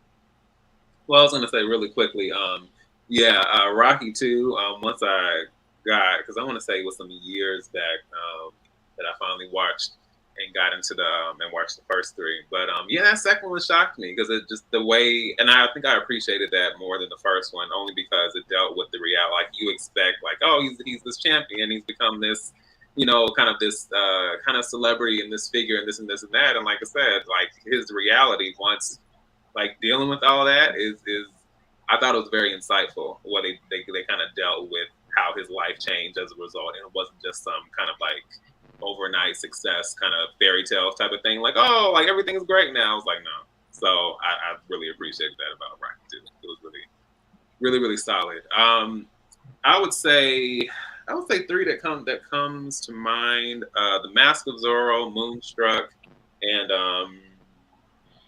there are plenty more. I would say Coming to America. Those are 3 that I can watch and enjoy. Yeah, I enjoy. Is that coming to America or Coming to America? Absolutely. Well, there's only one film, so I don't know what you mean. So yeah. So yes, I enjoyed The Mask of Zorro for the swashbuckling and the sword fighting and the kind of the action dynamics of it all. Moonstruck is to me one of those old school classic rom-coms that is enjoyable, not necessarily just because of the romance, but because of its portrayal of like Little Italy and New York and Sicilians and Italians. That whole vibe, Cher and Nicolas Cage it's just a really funny movie. And then Coming to America is just a classic all the way around. I just like there's no way I can watch that film and not laugh. So yeah. Nice, good pick. Great pick, Steve. Love Coming to America. I remember seeing Mask of Zorro in cinemas back in the day. Uh-huh. Been a while. I've never seen Moonstruck though. Don't think I've heard of it, to be honest. So that's an interesting pick. That's from But like yeah. way back in the 80s, right? Yeah. Share. Yeah. Okay. I think for me, one that I used to watch loads growing up. I don't actually own it on physical media, but the movie with Kid and Play, Class Act. I used to always love. That. Yeah. If the stupid, goofy movie, but always would make me laugh. Great. It's a good time. I've covered on the channel before with Blacktastic Media. I know he loves that movie as well. So Class Act, yeah. Have you seen House Party? House Party is even better. I haven't. No. Should I watch the new one with LeBron James, Rashad? No. No. I walked out. I walked out of that movie. I didn't make it past 30 minutes. I dipped. I left. Yeah. Wow. Dang. Yeah. I remember seeing you review. But no, that first house. If you can find that first House Party, yeah, please watch that one. Rashad, did you ever see Lovely Short on House Party? Mm-mm. You need to watch that. That is one of the funniest things I've ever seen in my life. All I'm gonna say is it opens with her saying like, "Okay, well, I'm gonna, hey everyone, I'm gonna go check this. I'm gonna, go check this film out, and I'll give you my thoughts after I come out." And then it cut to her coming out of the theater, and I just go ahead and just check it out. That's all I'm gonna say. But I like laughing, from her reaction. Oh, it was bad, man. It was bad. I got no other words for it. It was terrible. I have a question because I didn't subject myself to either one, but is it worse or better than Space Jam: A New Legacy? Better. I mean, no, worse. I was able to sit through Space Jam. Okay. Yeah. Because I heard both were rough, but I wasn't sure which one. I figured at least with Space Jam, like you got Bugs Bunny, you got the WB, characters and properties to distract you, nothing else. Space Jam is better when you watch it with a kid, though. See, I watched it with my son, and my son was so into it that I got into it, so that I found myself enjoying it. So when I did my review, I gave it a high grade. Then when I watched other reviews, I said, "Oh shit, man." Well, it's just, because it's just something about when you watch a kid's movie with a kid, like their energy rubs off on you, and then you find yourself enjoying the movie just like them, but not realizing if I watched it by myself, I would have probably took a shit all over it. But because I watched it with him, it was like, oh yeah, this actually is not too bad. It's hard. It's hard to like switch your brain, like when you're watching a movie made for kids, to be like, okay, I gotta put my kid brain on, So when I watched Space Jam, I was with my my niece and nephew, and like you said, like they were into it, so I was kind of like, oh, this is tight. But definitely, like, I'm one of the few people out there that's just like, it's fine. I have friends that were like, they hated it so much, and I was just like, it's not the greatest thing, but it's there, it's fine. Yeah. If it's on TV and I got nothing else to do, I'll probably just sit down and watch it again, but like, I'll let it slide. Yeah, I think it's for the kids. Right. I remember having an okay time with it. I didn't hate the movie. Haven't cared to rewatch the movie at the same time, but just LeBron James acting, not great. No. Terrible. But Norin saying Pennywise versus Pinhead, who you all got and why? Pennywise. Would this be like our favorites? Is this like asking who's our favorite? Which one? Or which one would win in a fight? I'm guessing which one would win in a fight. Oh, okay. I don't. I don't know. I would pick Pennywise. Just because he's my favorite, but I don't know if he would win in a fight with Pinhead. So the only reason I would, and they're both great because I'm here for the Cenobites as well. The only reason, and I'm partly saying this because I've read it as well. So I think where Pennywise wins and why I prefer him just a little bit more is that Pennywise is like the embodiment of fear, and his form just will adjust to whatever like scares you, like down to like the like the deepest core of yourself.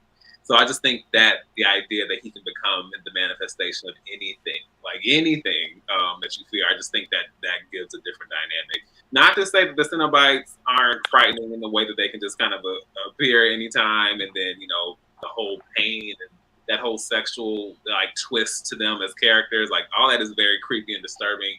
But yeah, but the idea that whatever is in my brain that I'm trying to suppress as far as fear, and then he's just like, oh, hey, here I am.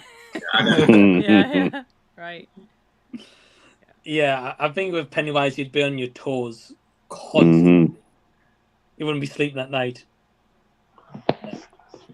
I also read the It books, and the one It book, and it was just like the concept of Pennywise is so complex, like basically like a god in his own right. And I was just like, that's, and like even the ending when it's trying to explain how the Losers Club like killed him, I was just like, the book doesn't even know how they did it. It seemed like, so I'll have to give it to Pennywise. Does the book have the same ending as like the TV show or the movie? No. No, the book was just like there was just this whole mental ritual battle thing. I read it twice, and both times I was just like, I don't know what they did. He was just suddenly maybe dead. Stephen King didn't even know what they did.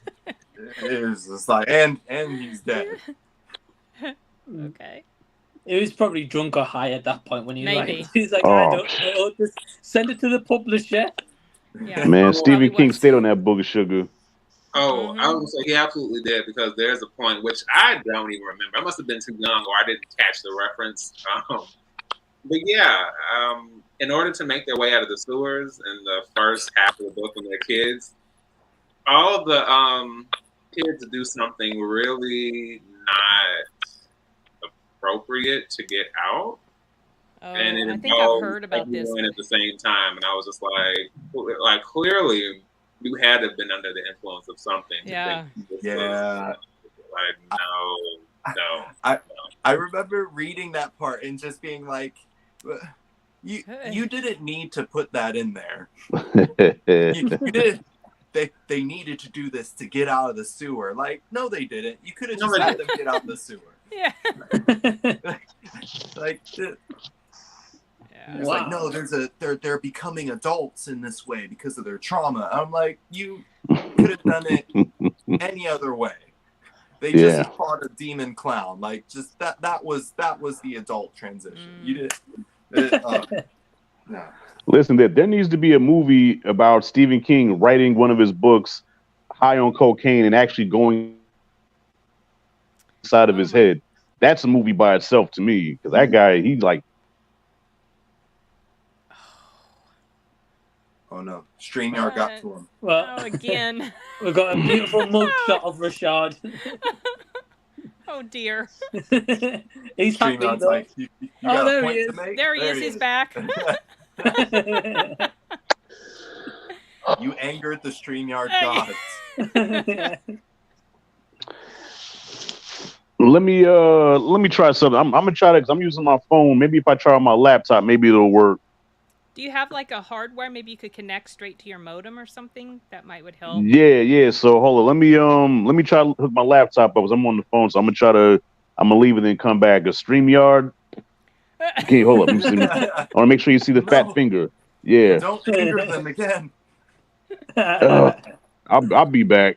Damn. No worries, bro. Sin, how about yourself? I think I already mentioned, like, I would Pennywise would be my. I mean, I prefer the way he was shown in the movies. He's just a more interesting and very creepy sort of character to me. I've seen those movies that, oh gosh, what movies are they even? The Pinhead movies. What are they called? Hellraiser? Yeah, that. I've seen those. They're okay. Pinhead doesn't do a ton for me though. So I don't know. But I like Dee's answer to why Pennywise would probably win. Right. And I think Pennywise, I say, like, preying on your fears is something different. Yeah. You know, a bit like Freddy, like in your dreams, you dread to go to sleep. Pennywise, in the day and nighttime, he doesn't care. Anytime. You're never safe. Right. Yeah. I don't know what Pinhead's fear is, however, though. Yeah, would he even have a fear? Has it ever... I said? I could be wrong. I only seen the first Hellraiser and then the reboot that they did on Hulu. But I'm pretty sure Pinhead was a human before being a Cenobite. So he must have some memories of his human life, or maybe, Pennywise can trap him in a place where there is no pain, and that would mess with him. I don't know. Yeah. That's a good Possibly. That's a good point. Yeah, I forgot about him being human. I think especially at the start, the original one, it starts with a bit more of that backstory about him being a human. I would say if we're talking like movie versions of the characters, like a movie Pennywise versus Pinhead, I think Pinhead would win, because just how they kill Pennywise in the movies is pretty cheap, and it's just like, oh well, Pinhead could probably do that too, especially in the remakes of it where it was just like, oh, let's just shit talk Pennywise to death, and that's how they killed her. So I'm like, oh, Pinhead could do that. Like, Pinhead would win in about a minute, I think. Yeah. Book Pennywise, no chance. But movie Pennywise, I think Pinhead would win. That one. Oh, that's an interesting question, and thank you for the question, Norin, and great hearing your guys' answers as well. And Alex, definitely want to read the book. The book sounds very interesting of it. It's a good book. It's just really long. It's like over 1,000 pages or something ridiculous. And you just skip that sewer scene after they kill Pennywise. Just go through the pages. I will. I got Cinematic saying, Mike, I just DM'd you the epic split commercial on your Instagram account. You're welcome. Nice. Yes, that is a cool commercial. I've seen that multiple times. I loved it. I will check it out. I've seen him in the Coors Light adverts. That's about it, really. I don't know if he does the splits in them, but I've seen him in them. Know. The truck commercial where he's doing the split with between the two trucks, that's been many years ago, but it was just really cool. Yeah. I'll have to check it out. Well, I've got it done DM'd on Instagram apparently, so I'll check it out. Okay. I've always wanted to be able to do the splits, but I don't want to put in the work to be able to. It does take work. It does take, and he does this like the complete side splits. I was only ever able to do where you have one leg in front and one behind. That was a long time ago in high school. I could never. I just don't think I've got the bone structure to do those types of splits. It's crazy.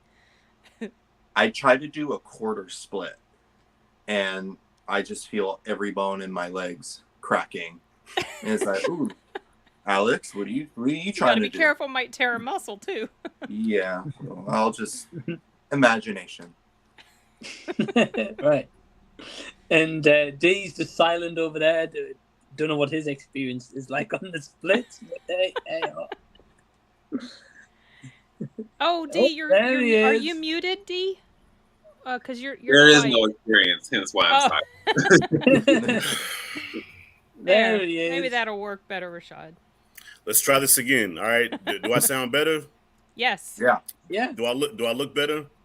Yeah. You look more clear. Great. Yep. I feel better. All right. So let's go. Yes, and Rashad, we need to know what your split experience was since I was there. Oh Jesus. You can do the splits, right? Who, me? Yeah. Shit. Not since '91. But you could do it. I could try. All right. Did you? I don't know if you follow Kevin Hart on Instagram, but Kevin Hart had like his old man moment where he tried to do some young man shit and it backfired on him. Okay. When you get past 40, you're gonna have that old man moment where you're gonna realize I'm not as young as I used to be. And doing splits is definitely not, you definitely can't just jump into it for sure. You can't. Like, I had my moment 2 years ago when I tried chasing my son playing tag. I caught him. It was a victory. I did catch him. But my legs kept going.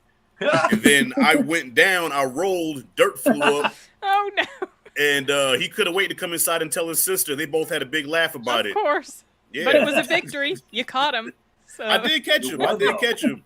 But I came inside my shoulder and my back was all scraped up. I had dirt all over me, and Oh my gosh. like somebody just kicked my ass. And my daughter said, "What happened to you, Daddy?" I said, "I fell chasing your brother."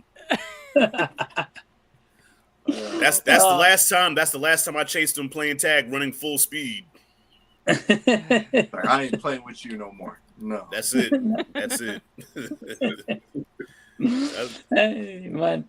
We've got Jason saying, "I'm with you, Rashad. Hulk Hogan is the man." Hulkamaniac.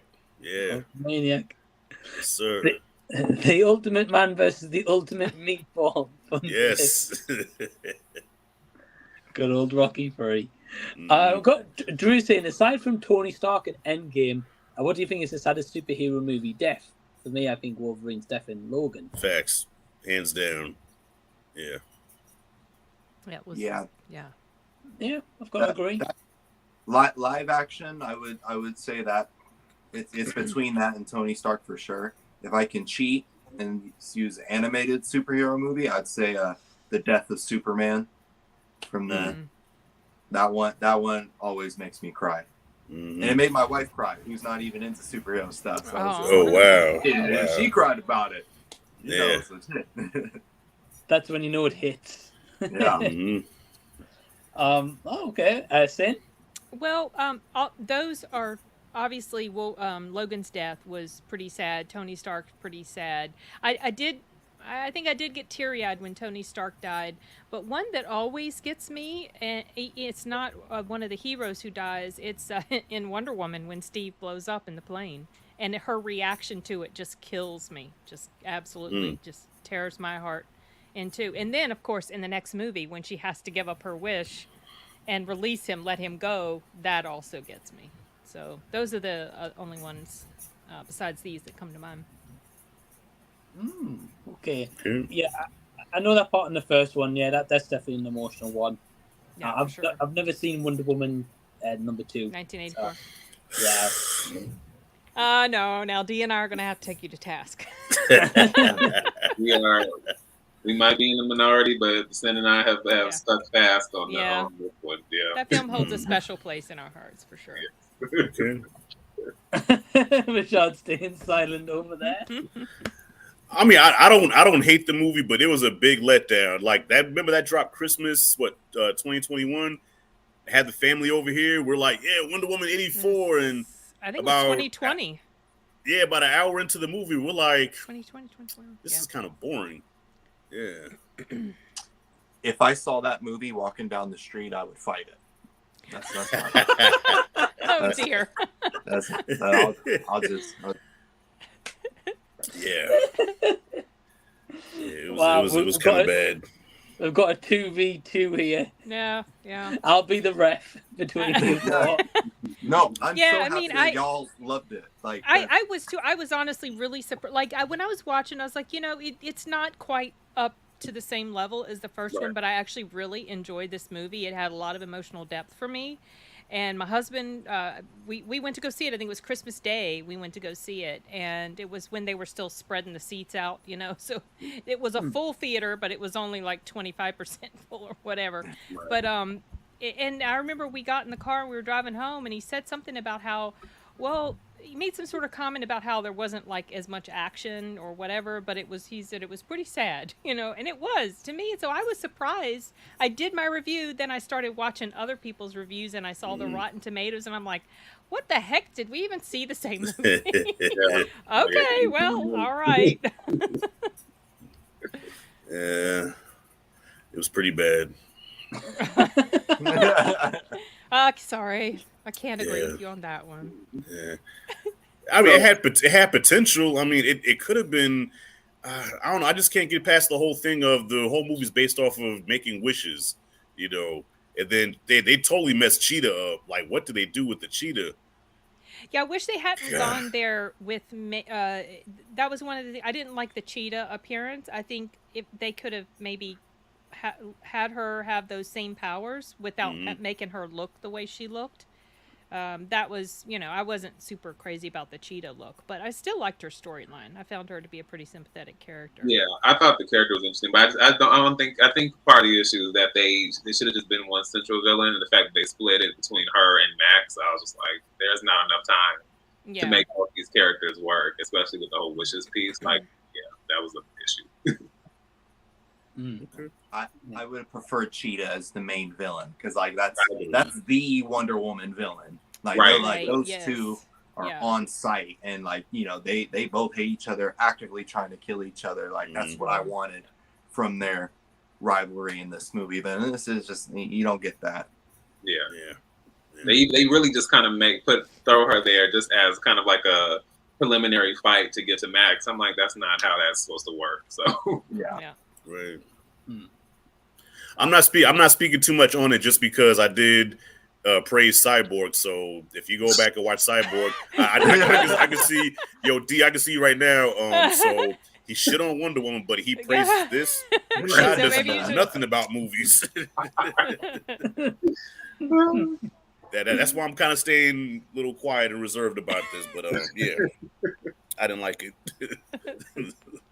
That's fair.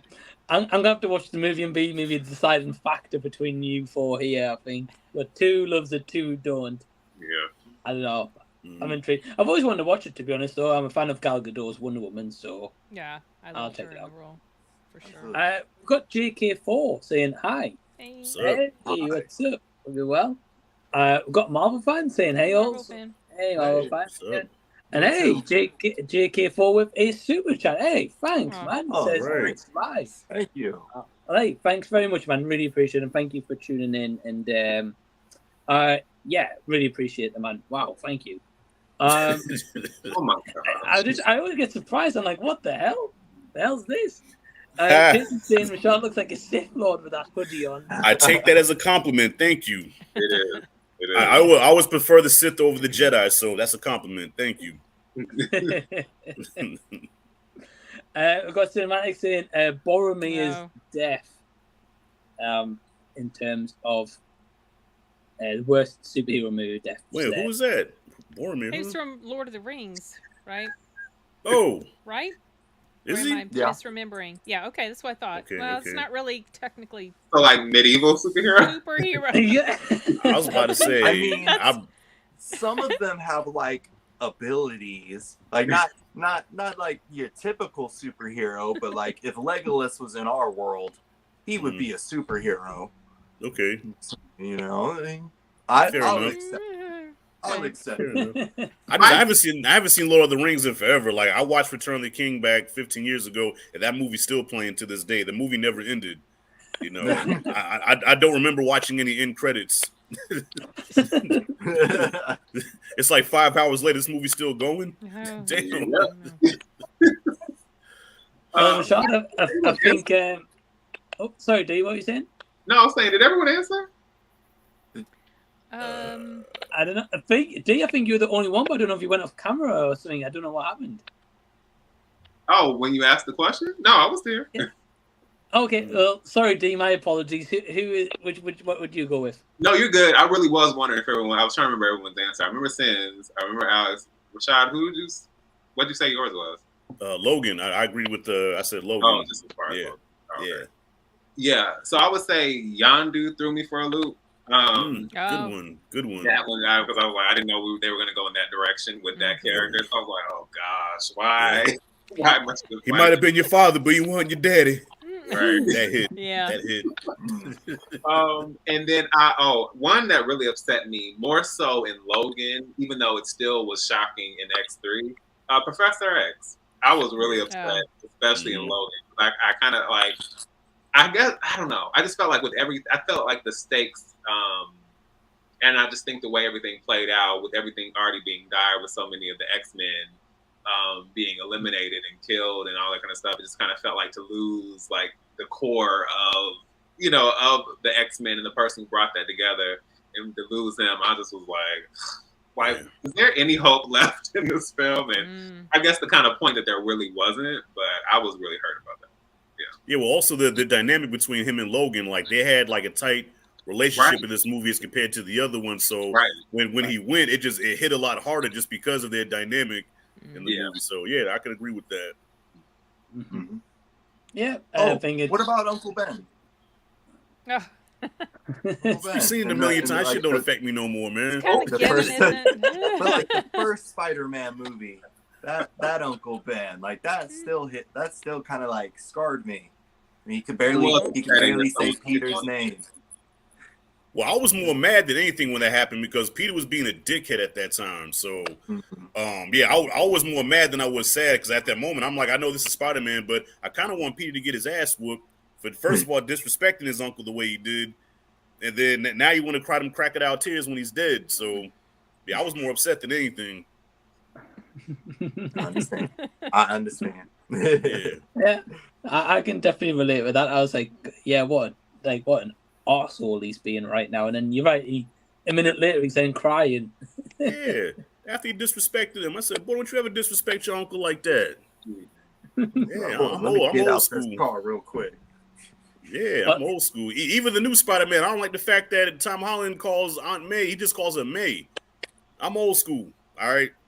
If you have an auntie, you put an auntie in front of that. Right. Ain't no way I got no nieces and nephews. They say, hey, Rashad, you better put an uncle in front of that boy. Right. You've been missing some teeth, you know? Especially when he's got his hood up and not had a haircut. Oh, boy. Exactly. When I ain't shaved my head, well, I'm a grumpy bastard. Be careful. Man. Like Lloyd, that didn't drive none of y'all crazy. Am I the only one? Like every time he said May, I'm like, boy, Aunt May. I didn't even know. I honestly didn't notice, but now that you're bringing it up, I'm like, oh dang, he for sure never called her Aunt May. Never called her Aunt May. Nope. Yeah, no. Yeah, my so I don't know if it was because of his accent. Maybe because of his accent, he couldn't say aunt and make it sound like American. I don't know if that was. It probably wasn't decision. it. I bet it wasn't it. Yeah, I didn't even notice. Like, it's because my aunt, I just call her by her first name now that I'm many years older than I was when I was young. Right. So now she just, Deanna. She just Deanna to me. I can't do it. Yeah, that never. So when he was doing that never really clicked with me too much. I didn't pick up on that. Nah, I'll be 44 tomorrow, and I have aunties a lot older than me, and I still can't call them. I can't call them by their first name. If I say Loretta, boy, Auntie Loretta. Oh. Sorry. My bad. Yeah, I'm with you, Rashad. Though I would say aunt all the time, like my Aunt Lily when she was here. Like I would always say Aunt Lily, never. Yeah. Because even as an old man, I still get popped in the mouth if I disrespect. No. Yeah. Hey. I'm sorry. What? No, I got to look at the shoes. I got my bad. I'm sorry. Mortal Kombat over at Rashad's house over there. What? I'm telling you, man. My uncles too. My uncles, as old as they are, they will still swing on me if I disrespect them and say if I just say Mike, Uncle Mike, boy, put an uncle in front of that. Yes, sir. Yeah, they don't play that. Well, speaking of this, very quickly, got like the side of superhero deaths. Jason said Gwen Stacy in Amazing Spider-Man 2. That was a rough one. That sucked. Yeah, definitely. And I think we're going to be pretty much wrapping up for the hour. So first, I just want to say thanks to Sin, D, Alex, and Rashad for joining me. Alex, firstly, we'll go over to you. So what have you got coming up on your channel? I got a review on the most recent episode of My Adventures with Superman coming up this Monday. I'm absolutely in love with that show, so I do a whole reaction with it. So if y'all want to come by over to the Crop Top Critic and watch the episode with me, that'd be awesome. And yeah, that's what I got going. Yeah, awesome, man. I've been loving hearing your reviews each week on that show. It sounds like it's getting better and better every week. And I know you recently did a review for Blue Beetle as well, which you can check out. So, yeah, Alex's channel is down below, Crop Top Critic. Link is down below in the description box. Definitely good. And also, well done on passing 1,000 subscribers as well, very recently as well, man. It's awesome. Good shit, bro. Good shit. Nice. Thank you so much. I'm just grateful for everyone that subscribed and enjoy the content, and I'll just keep getting better for y'all. Hey, man. Well, definitely. And I say links down below. Rashad, what have you got coming up? Well, last video I dropped was for Blue Beetle. That was last week. Me and my son checked it out. Hope I didn't offend too many of the Latino community. Because, just it's all in comedy though. I wasn't trying to offend nobody. Tonight I'm going to be on Perp Minded's channel for his live stream. He has a new podcast called Horror Never Dies. So I'm going to be a guest on his channel tonight at 10 o'clock Eastern. So you can come through, check that out. And then working on a Sam LaRusso Ain't Shit video. So I'm bringing back my You Ain't Shit series. So I have to go after Sam LaRusso because I absolutely can't stand her. And that's about it so far. And my birthday is tomorrow too. So, today's my birthday eve. Happy birthday. So I just want to put that out there. Thank you. Thank you. Yeah, I'm turning 30. You know what I'm saying? Big 3-0. Mm-hmm. Wait, hold up. No, I don't like the way you just laughed. I saw you laughing at me when I said that. What's so funny? I'm laughing because my mom, she had to go to the ER this week because she had an allergic reaction to a shit ton of ant bites. And she was saying something about, it's just so funny how this little tiny thing can bring down a 125-pound woman. It's like, oh, shit. You're not 125 pounds. That's why I was like, it just reminded me of that. Rashad, you ain't 30. Take that hood off. Take that hood off and tell us how old you really are. I'm just playing with you. I'll be 44 tomorrow. Yeah. Are you serious? I did not know that. Yeah. Yeah. No, I know you said the 40 thing, but I still, I don't know what it is. Maybe it's just the exuberant, youthful energy, but I honestly wouldn't have had it back. Oh yeah. Oh, if you see me a day after drinking, that's when I really look my age. Something about alcohol that ages you the next day. You look in the mirror like, who the fuck is that? Yeah. Well, hey, Rashad, firstly, happy birthday for tomorrow, man. I hope it's an awesome one, whatever you decide to do. Link to Rashad's channel is down below, so definitely go check out his video coming up. I love that Ain't Shit kind of video series you do. It's great. Yeah, so gotta bring that back. Gotta bring that back, bro. Right. Yeah. D, and how about yourself? Well, you know the answer to that already, Mike. But goose eggs, there is nothing going on.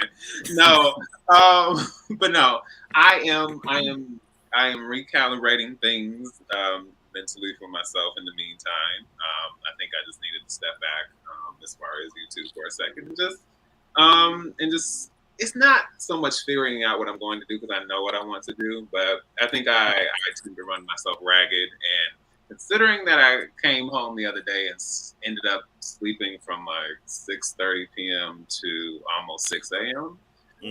Without stopping, didn't wake up at all. I'm like, maybe my body's trying to tell me something. So I think in the meantime, I'm gonna just take a moment and then maybe hop back in sometime this week or a little later and just chill in the meantime. But yeah, so that's really kind of it for now. Upcoming, other than that, I'm going to try to finish my last two Queen Charlotte recaps. Do at the very least my full review of They Clone Tyrone. I have to give my thoughts about. Oh gosh, I can't wait to see that. Screaming and all that. I said that, and obviously it's just been radio silence since then. And of course, my collaborations with Anthony and Mike, which I've been saying for forever. So I need to close that out soon. Okay. Oh shit! Which reminds me, Mike, do I owe you any collabs, bro? I forgot. I'm like, that old man brain kicking in, bro. Do I owe you anything? No, you don't at the moment. Okay, all right, cool. Damn. You're all good. You got a bit of time off. Yeah, no, because Perez reminded me I still gotta finish. I gotta finish some Harry Potter movies. I got 2 more left, and I almost forgot about them. Yeah, I got one more Jaws to do, and I'm like, I gotta. Oh, you had to watch all the Jaws movies? Yeah, I've watched the first 3, and I promise you, after that third, I don't know if you've seen my review on the third one, but Lord, like, I gotta watch that. I was so aggravated, and you'd be surprised by what I thought about the fourth one in comparison. And I've said this I feel like I said this to Sin. Oh, I did say this to Sin because in Halloween Ends versus Halloween Kills, Ends really, really made her mad, and I feel like it's similar to where it had the opposite effect, where Kills made me so irritated that by the time we got to Ends, I was just like, okay, fine. I just want this to be over. Just whatever. Like, I didn't have the energy anymore. I was like, okay, fine. I get it. Wow. Well, so that's Jaws the Revenge and Jaws 3 for you? Yeah. Okay. Well, it'll be interesting to see that. And in the meantime, while D does make a return, he's got plenty of content you can binge on his channel. So link is down below. Definitely check him out. And finally, how about yourself, Sin? I'm going to try to get my review for Retribution up this coming week. I saw that a couple weeks ago at an advanced screening at Regal. And I just recently put up Oppenheimer because I finally saw that. And then also, I'm going to be away at Dragon Con this next upcoming week. So I'm going to try in preparation for a release that our audiobook company has of a huge deal, a big, huge book that's like, last we checked, was number 4 in pre-orders on all of Audible. It's called for Dungeon Crawler Call 6. We got Patrick Warburton to do some voices for us on that. So in prep for that, for my channel to kind of connect it, I'm going to try to put up a reaction video that I did of Jeff, our owner and main narrator, reading a really funny scene from the 4th book, I think. So, yeah, those are the only 2 that I've got in the top of my brain right now. Coming up. And I am really hoping and anticipating that while Sin is at Dragon Con, one of her many thousands of subscribers will pop up and take pictures and just demand her attention. I'll be. You know, last year I was there and some guy in a panel across the room was like waving at me, and we had our masks on because they had the mask, but I was like eating and he's waving at me and I'm like, who is this guy, you know? And I just like didn't acknowledge him because I thought maybe he was waving at somebody behind me, and I'm like, oh my gosh, what if it's one of my subscribers? Right. You know, because it kind of like a little bit scary, you know. I mean, it's cool, but scary at the same time. No, it was just a narrator who was going to be working with us. Oh. Yeah, he told me like the next day, he's like, I was waving at you and you were just like having none of it. Right. I didn't know who he was anyway.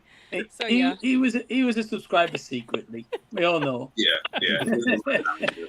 Anyway. Well, hey, the link to Sin's channel is also down below in the description box. So thank you to all my guests joining me this hour. Please go subscribe to them. And I will see you guys next time. Thank you for joining. All right. Thank Peace, you. y'all. Peace. Peace. Bye, everybody. Thank you. Bye, everyone. And then we're going to go a little bit. We're going to go a little bit later tonight, but we've got Jacob, got Mike Jackson, and back and Sam. Hey guys, how you doing? Hey, how's everyone? Yeah, doing good. Yeah, doing good. I see Jason's back for round 2 on the stream. I was watching you earlier. I'm back. Awesome. The champ making multiple appearances. Didn't mind. Well, firstly, Jacob, how you doing, man? It's been a little while. Yeah, I'm doing pretty good.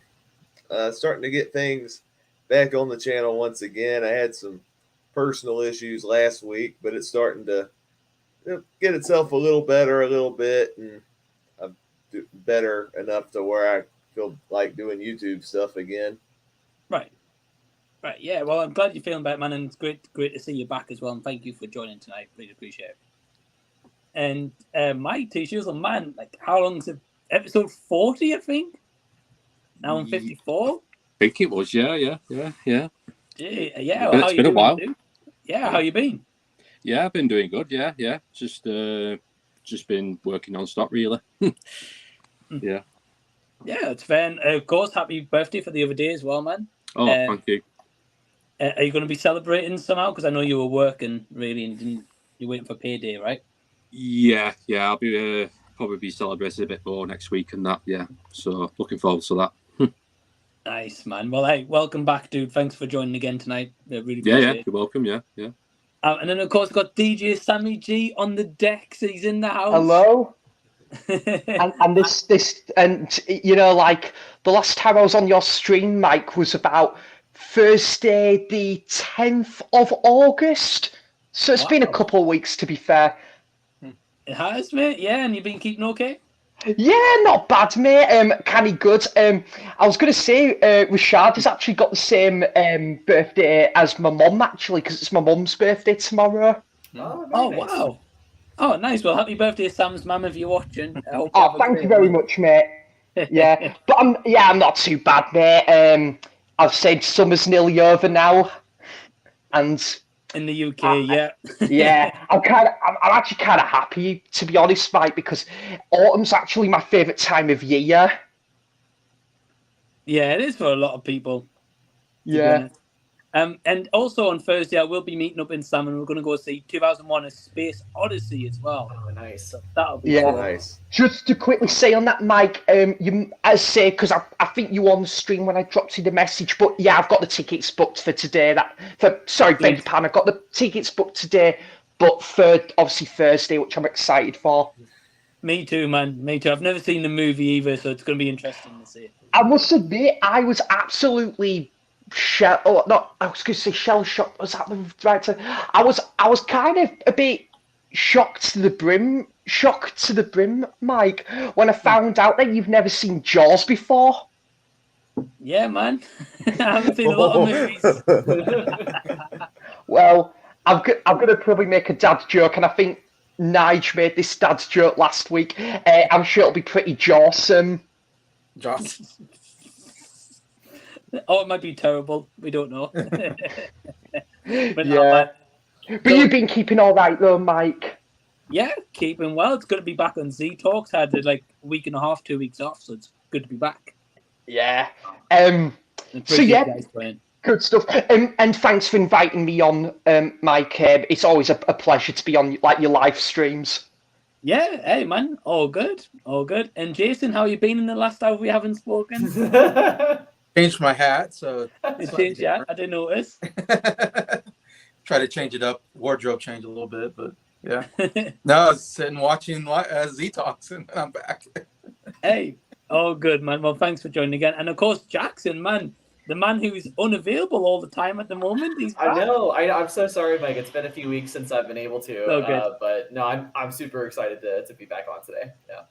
Hey, it's all good. Appreciate it. Well, first, I just want to say the link to Jacob, Jason, and Jackson's channels down below in the description box. So please go subscribe to them. Go check out their channels. And the link to Mike and Sam's Instagrams are down there as well. So go follow them on Instagram. Thank you, mate. Thank you. Mike, you're going to For Love of Horror in November, right? I am, yes, I am. Are you there for the full weekend? Yes, definitely, yeah. Okay, you'll see a photo of me and Mike T. Shizzle. We'll get to meet in person, which will be awesome as well. Oh, wow, thank you. Wow. And is Matt Vengeance Media going? At the moment, he said he is, yeah. And plus Evander as well, known as Slayer Reviews. He's going as well. Cool, So- man. Yeah. Oh, Yeah. nice. It'll be cool to meet him as well. Yeah. Really, going to be really good, yeah. Oh man, that would be awesome. Well, firstly, just before we kind of start things off, just wait for a couple of comments. Anyone watching live, feel free drop a comment from me or my guests. Say hello, ask a question, whatever you want. Jackson, do you want to just plug your channel, tell everyone what it's about? Yeah, definitely. So if you don't know the channels, Horsetooth Cinema on YouTube, I mostly do reviews for like new movies over there. But I've also started doing a bunch of live streams lately, usually at like Tuesdays when I can. And then I also love to do videos about like my favorite movies and just director rankings, stuff like that. So just kind of a channel for all things movies. Yeah, man. I'm also, I just do want to say apologies. I didn't tune into your stream on Tuesday. I was out Oh, for a meal no for worries my, at all. For my sister's birthday, so I was on during then. Yeah, absolutely, totally understand.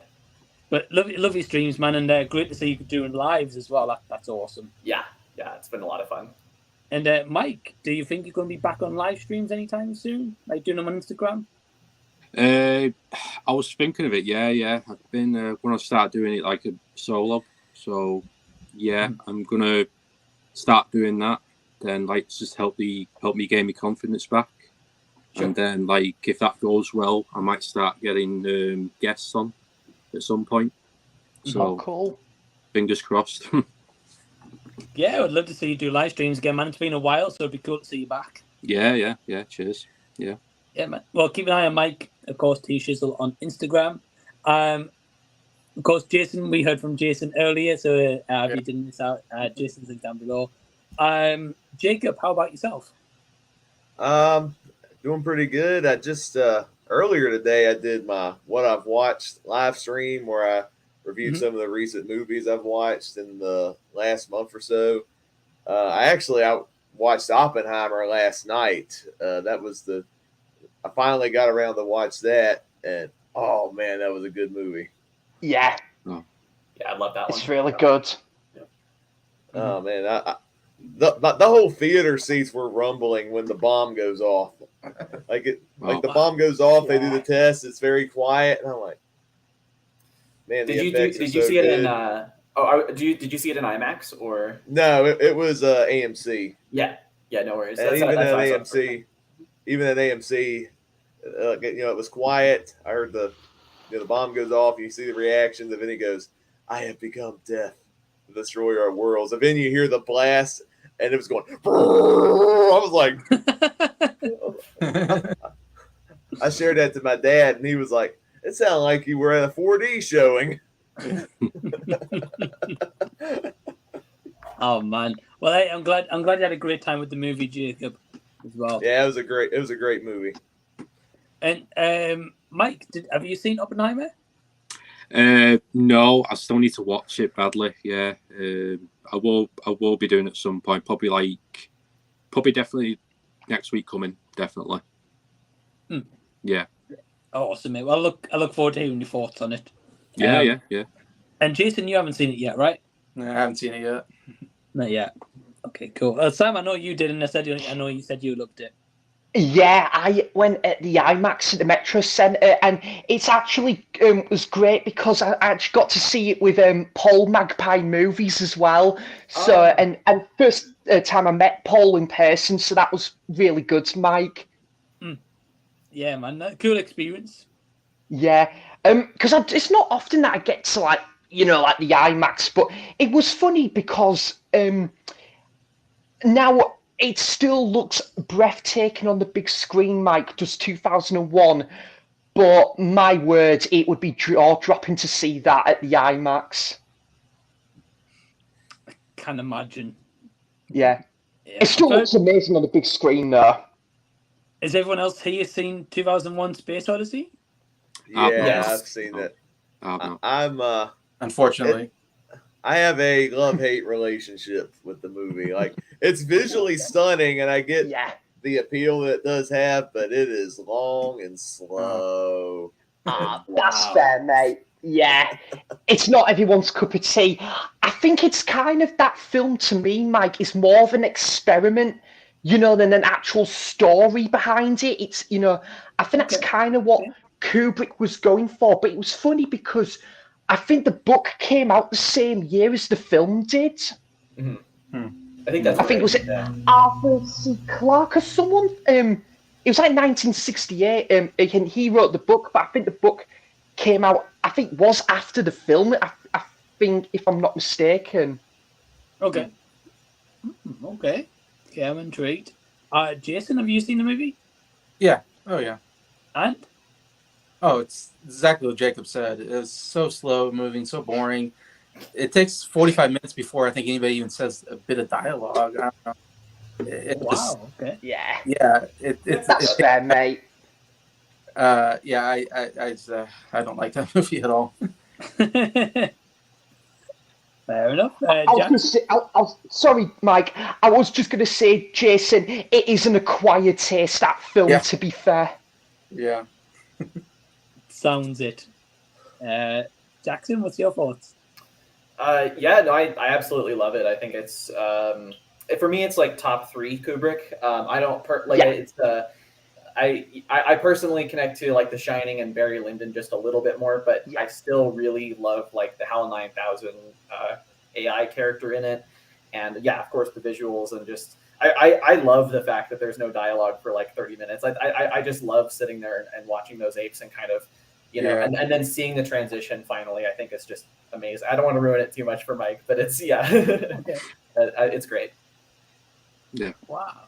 Okay, very interesting choice of no dialogue for 30-40 minutes or so. I think I think it is some closer to 30 maybe. I'd have to go back and check, but it's something like that. Yeah, it might be. Yeah. Okay. Felt like I think me and Jackson are probably in similar agreements here, Mike, because I think 2001 is my second favorite Kubrick film after The Shining, and then I think third might be Clockwork Orange. Yeah. That's a good one. Yeah. Okay. I kind of have the unpopular opinion because Kubrick's not one of my favorite directors, but my top 3, I love The Shining, But then my other ones in the top 3 are some of his older films like Paths of Glory and Spartacus. Yeah. I still need to see those. Those are like, I think there's like 4 of them I still need to see, and those are 2 of them. Yeah. So Doctor Strangelove is great as well, Jackson. yeah, I love that one as well. Yeah. Yeah, great film. Yeah, I didn't mind Full Metal Jacket as well. I like that one. That's a That's good another one I need to see. The first half of the movie is amazing, and then the rest is just kind of to me. Yeah. But whenever Arlie Ermy was on screen, that was the best stuff. So good. Okay. I mean, I was going to say, if you want to know any movie of a director, go to Jacob's channel. He does director breakdowns of every movie they've done. Oh, wow. That's cool. Yeah. Very cool. Always does a ranking at the end of them as well. Oh, nice. Well, yeah. Definitely interesting. So anyway, Kubrick only made 12 movies, I think. 13, I think, but it's somewhere around. Yeah. So it's pretty easy. I think it was 13. Was 13? Okay. Yeah. I will just say, Mike, John Mondo has just recently done a re-ranking of all of Kubrick's films, and that was a really good video. I really enjoyed that. I saw he put a video out, but I haven't seen all of Kubrick's movies, so I was a bit like, don't really want to watch the ranking until I've maybe seen them all. Yeah, that's fair, mate. There's still a fair few I haven't seen. I still need to watch Eyes Wide Shut and... That's a rough one, man. Hard one. That was rough. I love that one.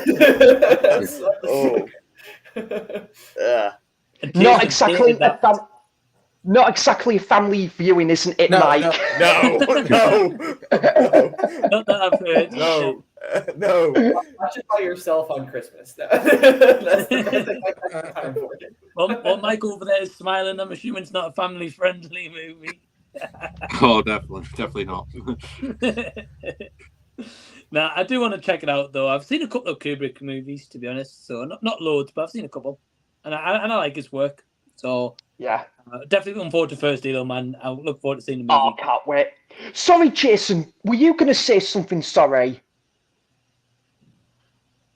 I don't know. Maybe. Yeah, I thought you were going to say something as well, mate. Sorry about that. Oh, no, I don't know. I know Jason doesn't like Eyes Wide Shut. I will Oh, say that. that was it. Yeah, that was it, I think. Well, yeah. No, I thought it was terrible. Yeah, but when I heard about what the movie was about, I was like, not for Jason. No, kind of like Clockwork Orange. Those are rough movies for me personally, but I personally prefer the book of Clockwork Orange, and whilst The Shining is in my top 20 films of all time, Mike, I actually do controversially prefer the book, because the book has so much more in-depth about the characters and the story itself. I absolutely love the book, but the film is fantastic still. Wow. Okay. I've never read the book, and I remember you telling me about the Book of Clockwork Orange and stuff as well. So yeah, I'd say Lolita was also a rough watch as well. Oh, I think I've heard. Yeah. So that's. I was trying to remember the last one I haven't seen, and it's that. So I haven't seen the Paths of Glory, Spartacus, Lolita, or Full Metal Jacket. I think those are the ones I need to check out. Yeah. Wow. Okay. That's a rough one.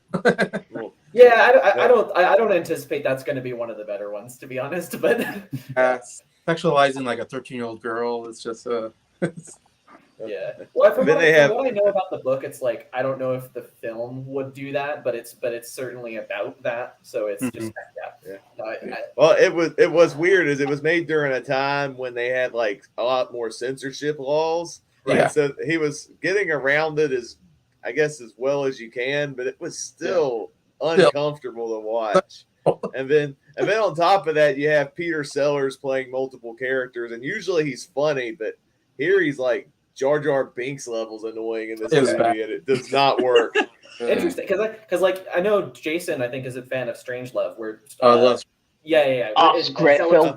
Sellers is great in Strangelove. Yeah, exactly. Yeah. Yeah, he's great. Yeah. Doesn't work in Lolita though. Yeah. No worries. Jacob, have you seen Being There with Peter Sellers? I don't think I know that movie. But really good, mate. I would recommend that one. It's pretty underrated. I think it's by Hal Ashby's the director. Yeah, it is. No, my favorite thing from Peter Sellers are some of the Pink Panther movies he's been in. Like A Shot in the Dark is probably the best one of those. I remember Jacob, all those reviews he did with Dave on that series. I remember watching each one of those. Yeah. Well, Jackson, I'm looking forward to seeing you Stanley Kubrick ranking, man, when you get through the final. I'll get around to it at some point. I think I want to do maybe Paths of Glory next. I think that one sounds really good. Great movie. Yeah, awesome, man. Well, we've got a comment. I know, Jason, you left this in the last hour, but just for all of you guys, has anyone been watching Ahsoka? Yes. Jacob probably. Yes, I've watched Ahsoka, and I think it's awesome. Yeah. Yeah, I have one small gripe with it. Jason, I'm pretty sure you agreed with me because I remember you complained about this happening to a certain character in the Obi-Wan series. Yes. But I was like, how did Sabine survive that stab? Yeah. And the lightsaber. I'm like, what? Like, so many she people got stabbed. Lightsabers and surviving. It's kind of like she got stabbed, and then she's like perfectly okay in the next episode. Whereas I think Qui-Gon got stabbed in like similar spot, and he dies. And he died right away. Like what? I'm like, I don't know what that is. It's just a weird thing to me. Didn't take me out of the whole show though, because I think Sabine's a great character. I just thought that was a weird thing they did for the show. Yeah. But the rest of the show, I absolutely loved. Ahsoka's always been one of my favorite characters since I saw the Clone Wars series. And so it's great that she's finally getting a show. I love that it's a continuation of Rebels, and seeing characters like Sabine and Hera and Chopper was great to see. I'm excited about what they're going to do with this, with Thrawn and the multiple galaxies and Ezra and all that. That got me excited to see the potential of what they're going to do with that. And it's very well visualized, some memorable villains, and there's some really good action in it. I think 2 episodes in, it's a really great show. It's good to Okay. hear. And does anyone know how many episodes it's going to be in the season? No, how many? Probably 6, maybe 8, possibly. Maybe 8. Yeah, I don't know. I'm hoping 8 because 6 hoping is 8. not 6 has not been Disney Plus's best number based on the Marvel shows. No. True. Well, Mike, have you been watching Ahsoka? I've never heard of it. Sorry, no, never heard of it. Oh, fair dues, man. Fair dues. Jackson? I've heard of it, but I haven't been watching it. No. Sam? Oh, I'm glad I asked the question. Yeah. I haven't, mate. I'm so behind on Star Wars. I haven't even watched The Mandalorian yet. That's how behind I am. Oh, wow. I know. I'm clearly missing out. But yeah, definitely want to check out The Mandalorian for sure. Yeah, absolutely. I love the Star Wars, the original trilogy specifically. But yeah, there's some other great Star Wars content out there for sure. Yeah, I'm a bit like you. I'm a bit behind on Star Wars. Well, I think last I saw was Mandalorian season 2, and I've not seen anything since. So, Well, Ahsoka, I think, has been the best thing since Mandalorian season 2, in my opinion. Yeah. Season 3, I thought was a little bit lackluster in some regards, but it had 2 incredible final episodes that made up for it.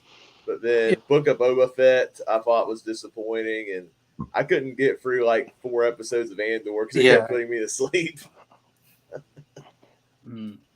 Yeah, I've heard mixed things in Andor.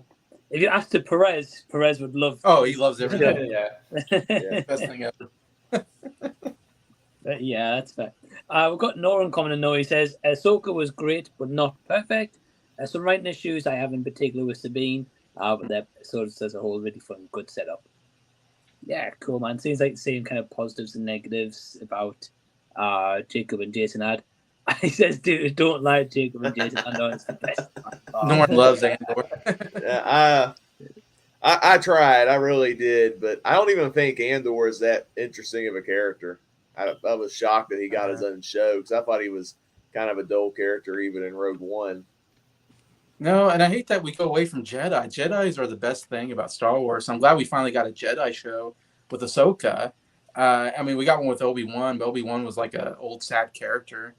Ahsoka is like really cool. I think it's still like in her prime. So I need more Jedi. That's what I need. Yeah, that's fair. That's fair. We've got Norin. He's asking, Harry Potter, Star Wars, or Lord of the Rings? Choose the world you want to live in. Oh wow, that's a good question. That's a great question because those are three of my favorite worlds. I know in the movies. Three great. Star Wars is my favorite franchise, but do you know which one I would rather be in more though? Harry Potter. Oh wow. Only because I would love to go to Hogwarts. I'd love to be sorted. I'd love to learn how to be a wizard. I think that would just be a cool environment, and also play Quidditch. Yeah. Yeah, it's fair. I mean, all cool worlds, to be honest. So yeah, it's fair. Mike? I grew up on watching Harry Potter and Lord of the Rings as well, and I preferred Lord of the Rings, to be honest, more than Harry Potter. I was like a bit of a more of a huge fan of Lord of the Rings, so I have to go with that one. Hey, great choice. Yeah, good choice, man. Jackson?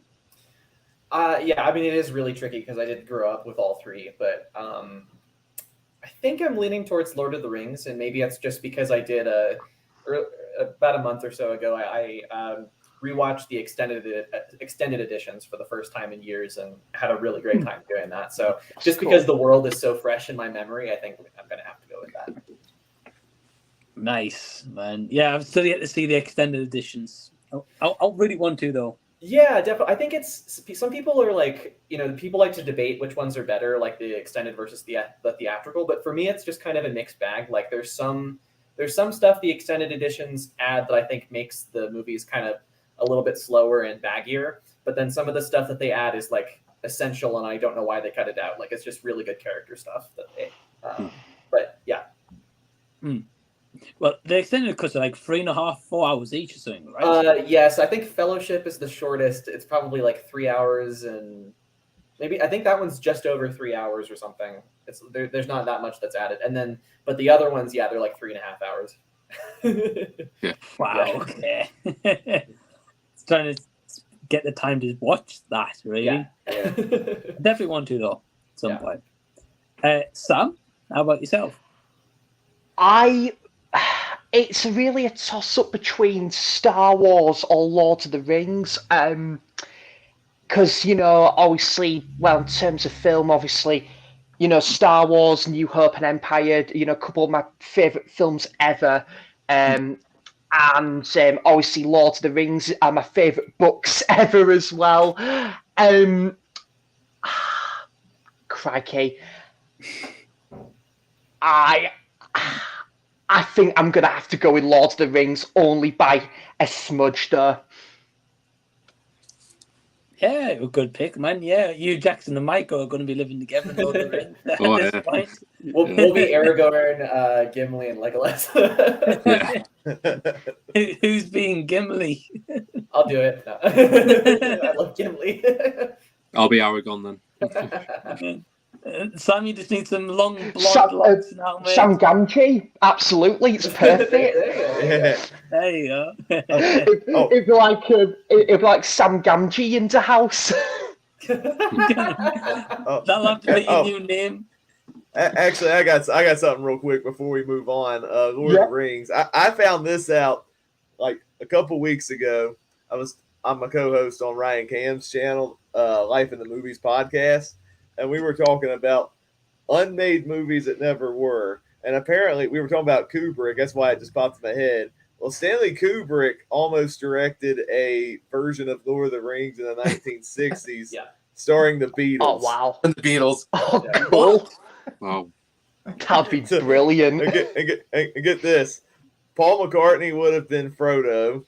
Uh-huh. John Lennon would have been Gollum. Yeah. George Harrison would have been Gandalf. And Ringo Starr would have been Samwise Gamgee. Oh, no. Ringo has to be Gollum. Okay. And it sounded terrible. Like the Beatles can't even act. Have you seen Help? Well, no, yeah, they're not actors. Wow, I'm glad that did not get made. I was going to say, Mike, you know, when I said that would have been brilliant, it would have just been brilliant to see how that actually would have turned out, but I didn't mean it was going to be a particularly good adaptation. Who knows? There probably would have been a good Beatles soundtrack out of it, though. Yeah. It's the same with like Jodorowsky's Dune. Like that would have, like, there's a whole documentary about that, but that would have been probably a disaster in terms of the book, but like a really interesting movie. Yeah. Can you imagine if they had cast Yoko Ono as like Arwen or Galadriel or somebody, all she would do is make those like awful noises that she makes when she sings. Oh, that would have been. We don't need more Beatles. So that's okay, Jacob. I'm glad it didn't get. Jason, how about yourself for the question? Yeah, the more I thought about the question, I'm going back and forth between different ideas, but I think I'm going to go with not just. I think if you just pick a world, I have to pick where I would live in the world. I think, and for me, I'd want to live in Hobbiton, the Shire, and Lord of the Rings.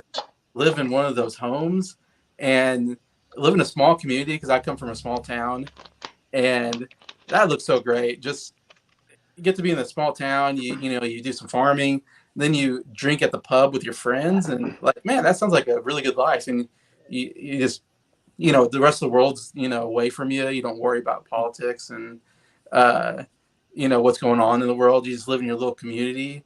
And just hang out with your friends. That's like now more think about it, man. That seems like the life. Yeah.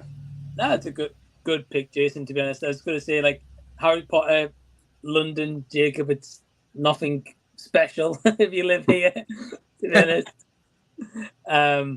Star Wars, I think, would be too dangerous to live in, and it always seems like defend them for scraps all the time, or the Jawas will just pinch your stuff all the time. Depends on where you live in Star Wars. I think Naboo would be great. That's a beautiful planet. Tatooine would be horrible. Definitely wouldn't live there. Yeah. But Naboo would be awesome. I definitely don't go to Mustafar. That's pretty much hell. That's just a volcano. Yeah. Yeah, I'm going to go Lord of the Rings as well. So I think that would be awesome. But follow up to this question, Norin says, follow-up question, what's your favourite character from the universe you chose? Okay, well, Jacob, because you chose the different... I was the only one who said Harry Potter.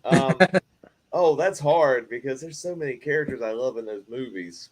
If I was going with like grown-up characters, it'd probably be Snape, believe it or not, because I love his arc in all 8 movies. But if we're going with the child characters, probably Hermione. Yeah. Oh, okay. Good pick. Okay, interesting. Definitely Snape as well, though. Very good pick. Mike, who's your favourite character from Lord of the Rings? Oh, it's got to be Aragorn. Yeah. He was like a proper leader of that film. Yeah, and it was just my favourite character in the whole trilogy.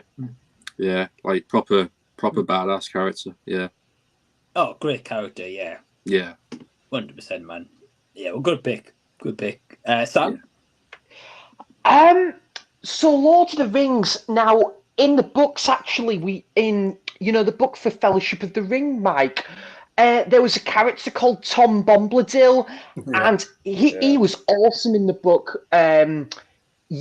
So he was a really cool character, and obviously you had Farmer Cotton as well. But I think, as I say, obviously, in the film world, obviously, it definitely Strider, Aragorn, definitely. Such an awesome character, and in the animation film, Mike, I love that. Was it John Hurt did the voiceover Strider in the animation film by Ralph Bakshi, I think it is. Yep. Yeah, Fritz the Cat's guy. The Fritz the Cat animation guy. Yeah, Ralph Bakshi. Yeah, but Viggo Mortensen did a good job as Aragorn in obviously Peter Jackson films, definitely. Yeah. Oh yeah, 100%. I've never seen the animated one though. I've seen the cover of it a lot of times. Never seen it though. I've got a T-shirt of the poster, and it's actually one of my favorite films of all time. Mike, I watch it every Christmas Day. Oh, awesome! I need to check it out. Yeah, it's really good. Jackson, we're dying for a Blu-ray reissue over here because the Blu-ray's long out of print now. Yeah. I've got the DVD. Okay, I'll have to check it out, mate. Jason? Yeah, I mean, it's hard not to go with Aragorn, but you guys have already been talking about him. I mean, I have to say also Gandalf, I think, is just a great character. And maybe that's because Ian McKellen's such a good actor, and he really owned that role. Did it for like 6 movies, played that role. And the only person to get an Oscar nomination out of all the actors, he got a supporting Oscar nomination for the first movie, Fellowship of the Ring. And I think maybe even won the Screen Actors Guild, if I remember right. So, but yeah, it's obviously a great character. It seems like a bumbling wizard at times, but obviously he's like very powerful and shows up when he needs to. Yeah, great character. Again, so well played by Ian McKellen. Definitely agree. Definitely, yeah. Jackson? From my favorite character from Lord of the Rings is Smeagol. I think he's just. I mean, you're not always the character you're rooting for necessarily, but certainly like one of the most complicated, and also just the most well acted. I mean, I think Andy Serkis is just amazing in those movies. Yeah. And I just love his kind of German expressionism, like the manic nature of it, of like his eyes, and I'd go with Smeagol / Gollum for sure. I was just about to say the same thing. It's just so iconic, and if you ever talk about Lord of the Rings, everyone always says, "My precious," like they always go for that straight away. So Andy Serkis, man, what a performance in that! Like motion capture, I think he's probably the best in motion capture. Oh man, absolutely. Yeah. You remember they wanted to give him like an Oscar nomination? There was like a big like fan petition that but they wouldn't because it's a motion capture. Yeah, motion capture. But still, I would say that he still probably deserved it. Like it just, I understand what they mean, and I understand why the Academy wouldn't do that. But I don't know. I think he probably deserved it. Yeah. Oh, 100%. Yeah. 100%. I mean, the amount of like iconic characters he's done, and like those movies as well. Even Planet of the Apes and stuff. So. Yeah. And I met him in person. He's also a really cool guy. Oh, really? Oh, nice. Oh, wow. Awesome. So I met him 2019. Back to the Future the musical came to London, and I did like a press night. So Robert Zemeckis was there, so I saw like Zemeckis in person. Alan Silvestri as well. Nice. And then Andy Serkis just came along. I was like, crap. I was like, really? So I stopped him for a moment. I got a photo with him as well. So that was really cool. He was a really cool guy. He made time for everyone to take a photo with him, and he headed inside. Wow. Yeah, really cool. I mean, has there been a guy that has been in like every single like big franchise, like Andy Serkis? I mean, in Lord of the Rings, he's in Star Wars. He's in the MCU. I mean, he's in the Batman. Yeah. Oh yeah, he's Alfred now. Yeah, that's right. Probably not. Apes. I don't know if anybody's been in so many franchises. Like, I mean, it's just crazy. Yeah. Even Planet of the Apes. I mean, King Kong.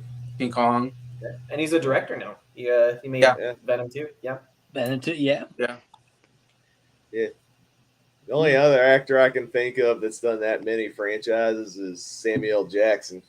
Yeah. He's done loads. He's done a lot too. Yeah. True. Yeah. I mean, two icons right there, though. Yeah. Norin saying his pick is Star Wars. He would live in, and his favorite character is Han Solo. Yeah. Okay, that's a good pick. Yeah, Han Solo's a very cool character. Yeah, Harrison Ford, legend. We've got Winslow saying, I would have liked to have seen Kubrick's AI. That would have been cool. I think so. I haven't seen AI yet, but I know that from what I've heard, Spielberg was very intent on trying to get a lot of Kubrick's vision into the film. So there is a lot of his voice still in that script, but obviously with Spielberg's direction and stuff. Yeah, I have actually seen AI.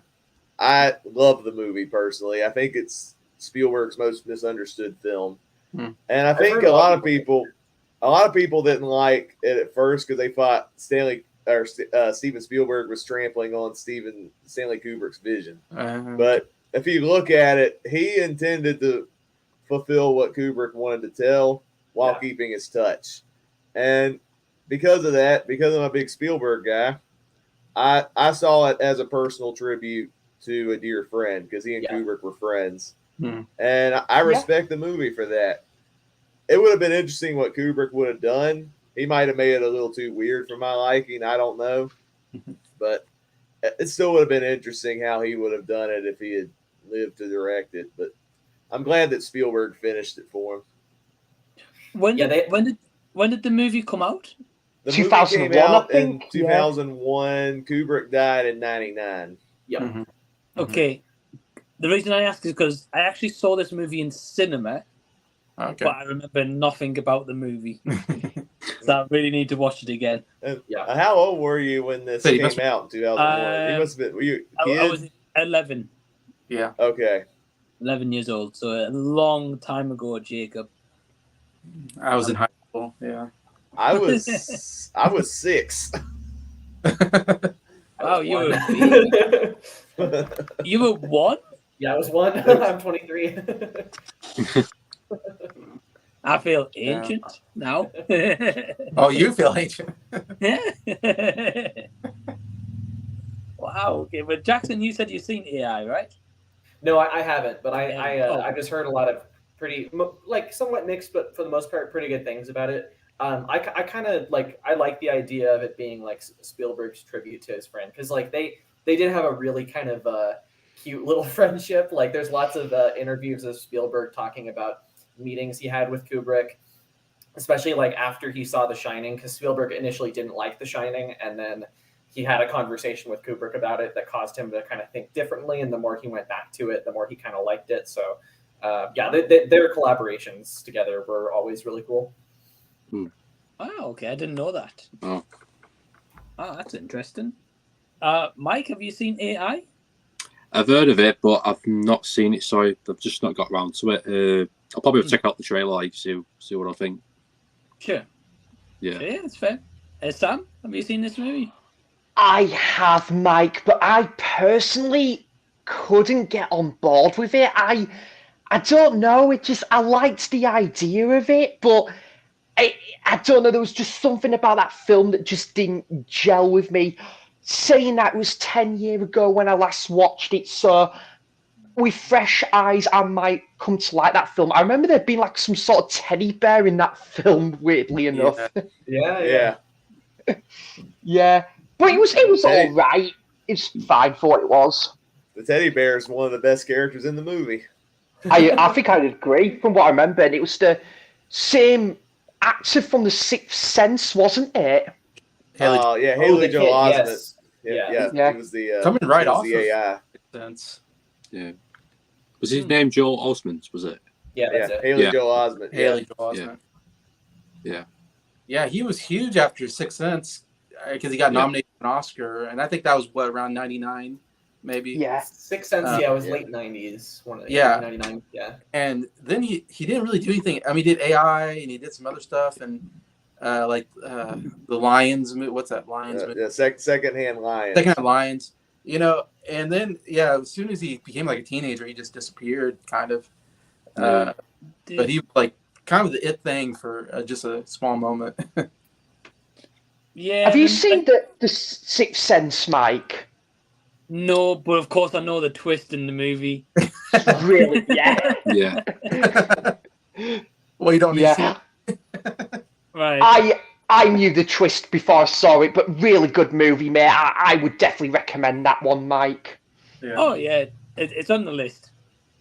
Well, just for Toni Collette's performance is just amazing. Oh, yeah. I think Yeah, she that- should win for that. Yeah. Oh, I love her in general. Like I mean, she's Yeah. like she's done so many. Hereditary, especially, was Mhm. maybe my favorite performance she's done. But I will agree, Jackson. I don't like the movie, but she was great. yes, I know you don't like her as but her performance for sure. She's a fantastic actress though, all round though. To be Oh honest. yeah. I thought she was good in was it 3,000 Years of Longing? That wasn't her. That was Tilda Swinton. Yeah. But sorry. I agree. Tilda was Swinton fantastic. great. in that. Yeah. Yeah. She was in. I always get mixed up with them two. I don't know why. I always do. She was in Little Miss Sunshine, wasn't she? Yeah. That's right. Yes. She was Yeah. really She's good very in good. that. Yeah. Yeah. I also like her in Knives Out. Oh Yeah. Yeah. Really good. Mm-hmm. Yeah, no, she's great.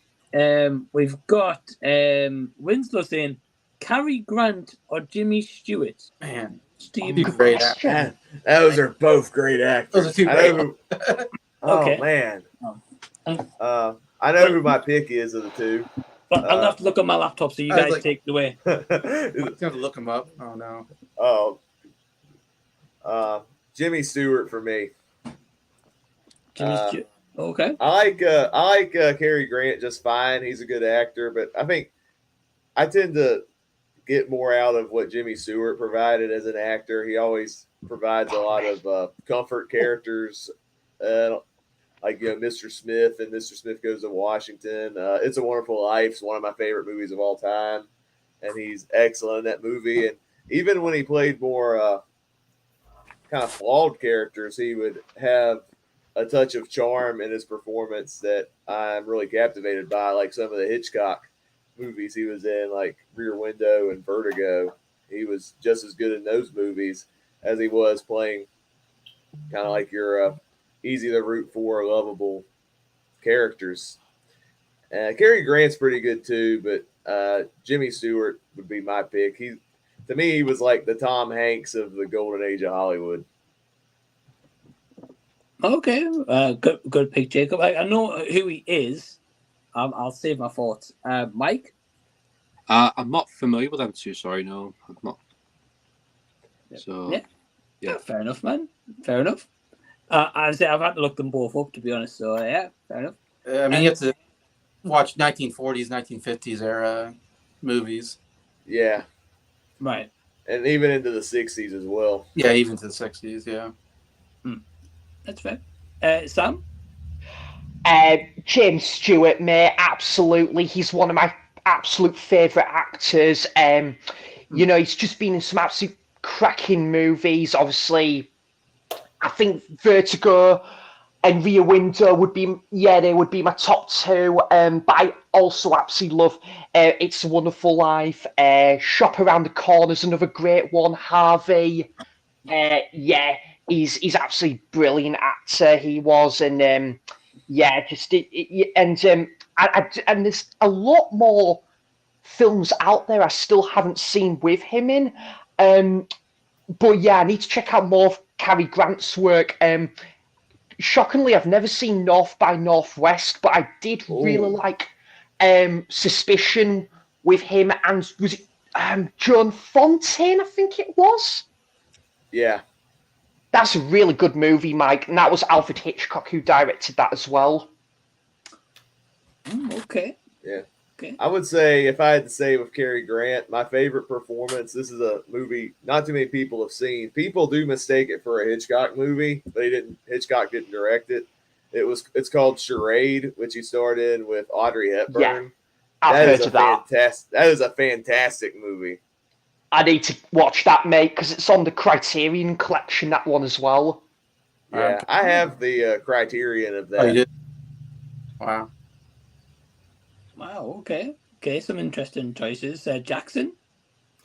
So I'm very familiar with both of them, but I've only seen a couple movies each from them. I definitely need to see more. Like for Jimmy Stewart, I can't believe I still haven't seen Vertigo or Rear Window, but I really need to. Maybe my Oh, mind will you change. need to, Jackson. Yeah. I know. I have Vertigo back here. Yeah, fantastic movies. But maybe I'll be the lone voice for Cary Grant because I absolutely love him in this movie, Notorious. Oh, Batman yeah. Hitchcock. Oh, I need to check that one out. Yeah, for me, it kind of Ingrid Bergman does steal the show a little bit as well. It's kind of a classic noir sort of femme fatale thing, but like Cary Grant is really great as this kind of lead spy character. So yeah, I'll go with him for this one.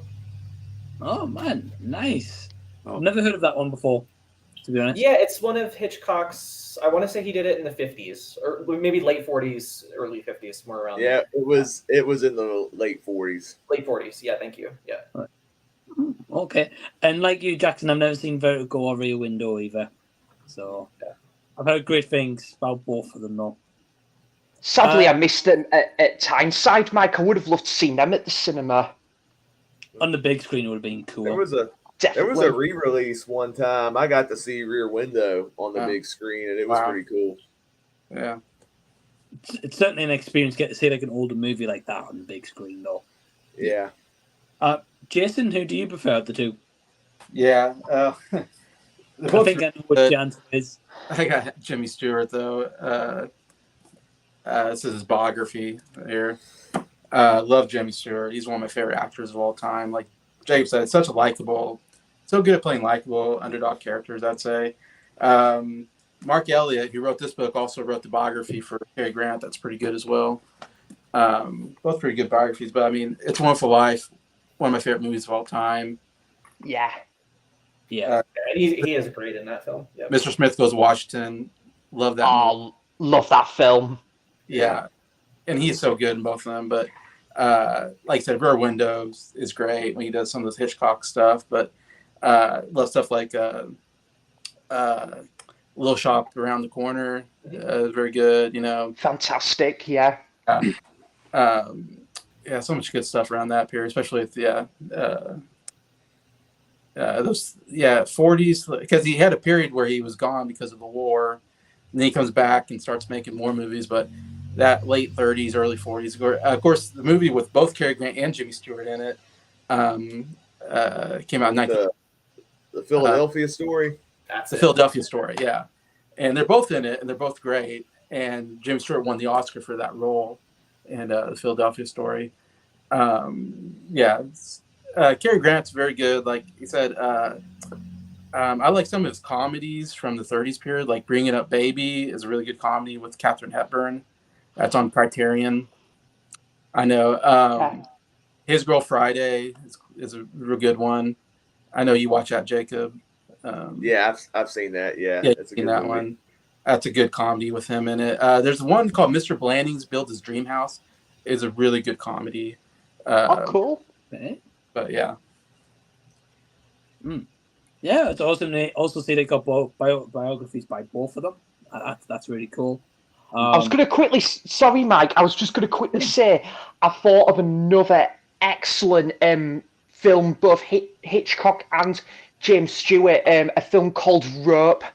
Rope. Oh, yep. Mm-hmm. Yep. Yeah. That's brilliant. Love that film. Yeah, that's one of my Hitchcock blind spots. I still need to see that one. Yeah, it's really good, man. Wow. Okay. Yeah, I'm going to be honest because I know like Jason's like It's a Wonderful Life. I knew that was one of Jason's favorite movies ever, so I was like, he's going to go with Jimmy Stewart. Yeah. I'm going to be honest. I'm with Mike T. Shizzle in this one. I've never seen any movies with either of them in. Yeah. So, well, we gave you some recommendations, Mike. Yeah. Both Mikes. I know. Well, the main one definitely this year. It's a Wonderful Life. I'm going to. It's a Wonderful Life is a must. Oh, it's a must. Yeah, I've heard of it. I've seen that one. Now, here's a question for you then, for you guys who've seen It's a Wonderful Life. Do I watch the black and white or do I watch the colour version? Black and white. Easily black and white. Is the colour version terrible? No. I've not looked at it. But I'm one of those guys where it's like, if it's made in one way, it should stay that way. Yeah, I agree. And I've seen like still images of the color, and it just it just looks odd and uncanny compared to the black and white. And I can't imagine the scenes in Pottersville looking near as eerie in color compared to the black and white. Right. Okay. Or like the scene on the bridge where it looks like he's going to be jumping into like a void or or something. It looks so much scarier in black and white. Yeah. Yeah. Okay. I'll watch the black and white version. Yeah. Okay. Sweet. I'll review it at Christmas time in my Christmas special. I'll do it then. We've got just the last couple of comments, and we probably will be wrapping up. I've got Norin saying, "How about some callbacks to the 90s? Three Ninjas, Warriors of Virtue, and Double Dragon. Old timers." I have not seen any of those movies. I actually did watch a 90s film for the first time the other week, Jungle to Jungle, which stars Tim Allen. Yeah. And I actually really enjoyed that movie. Yeah. Yeah, I think, was that on your, what I watched? Yeah, I did cover it on that. And that was one I had never seen. And what's funny is that one was trashed by critics. Yeah, like Gene Siskel said it was his worst film of that year. And I thought the film was absolutely hilarious. Yeah. Okay. Yeah, I've never heard of it, to be honest. But I saw you do a review on it, and then the one I watched. So I've seen Three Ninjas of this list. Yeah, Three Ninjas. It's not one. In that one. Yeah. Have any of you guys seen the other ones, Warriors of Virtue or Double Dragon? Double Dragon's terrible, but okay. Never heard of Warriors of Virtue though. No, never. To be honest. And last question, last comment I'm going to take. Norin says, "What film just screams 90s atmosphere to you all?"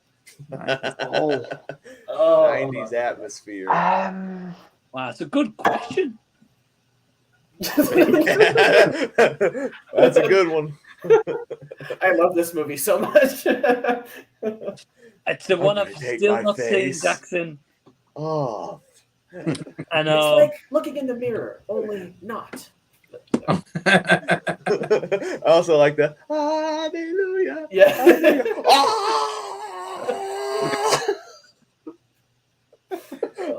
Full on Nicolas Cage. Do you expect anything less from Nicolas Cage? Don't expect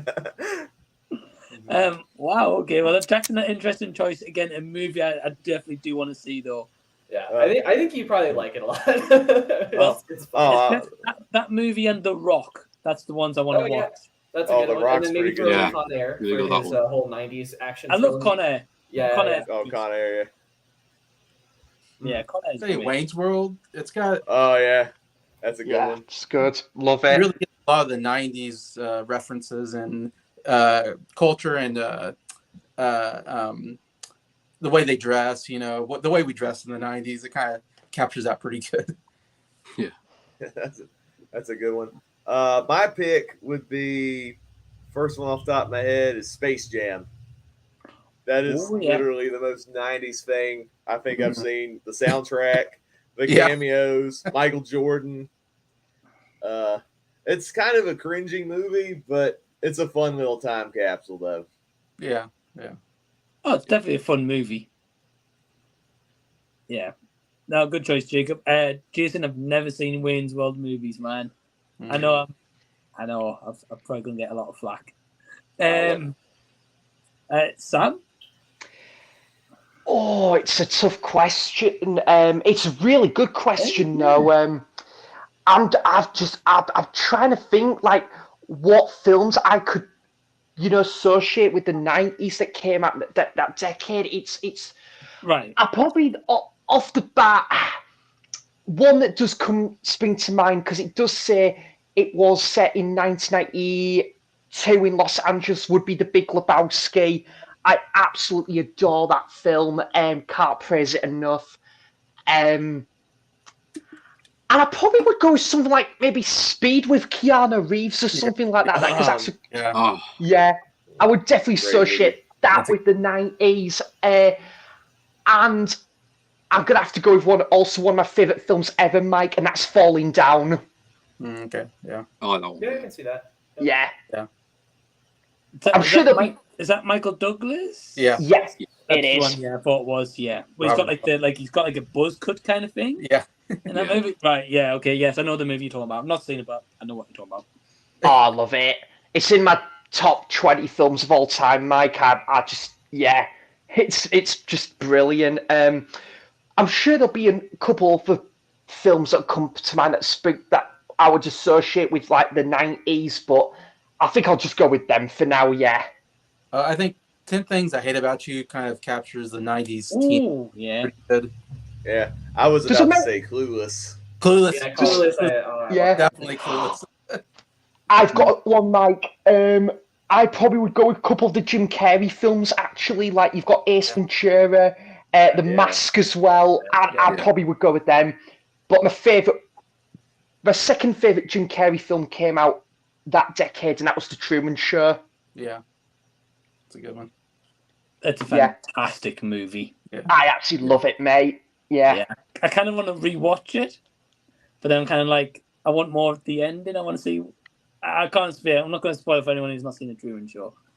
But like, to me, Tom Hanks and like Jim Carrey were like the two biggest stars of the 90s. Like, I watched like everything they made. Like, anytime they came out with the movie, like, except for like Saving Private Ryan, I didn't see that, but in theaters. But I'd go see about everything in theaters.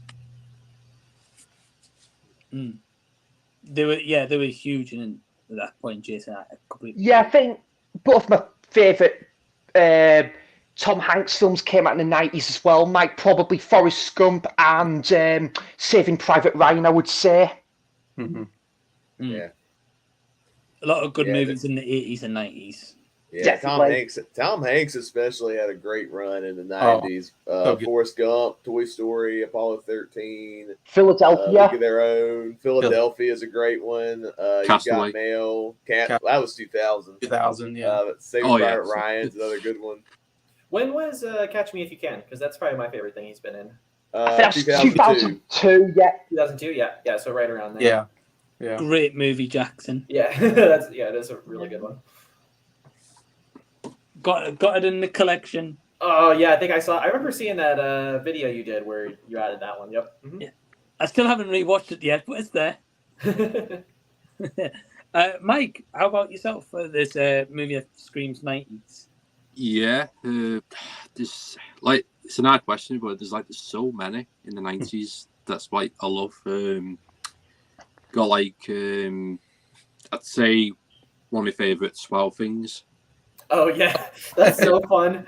Oh my god! You just watched that recently, didn't you, Jackson? I did. I watched it on like a call with a couple of friends of mine, and oh my god, we laughed so hard. Like just the twists.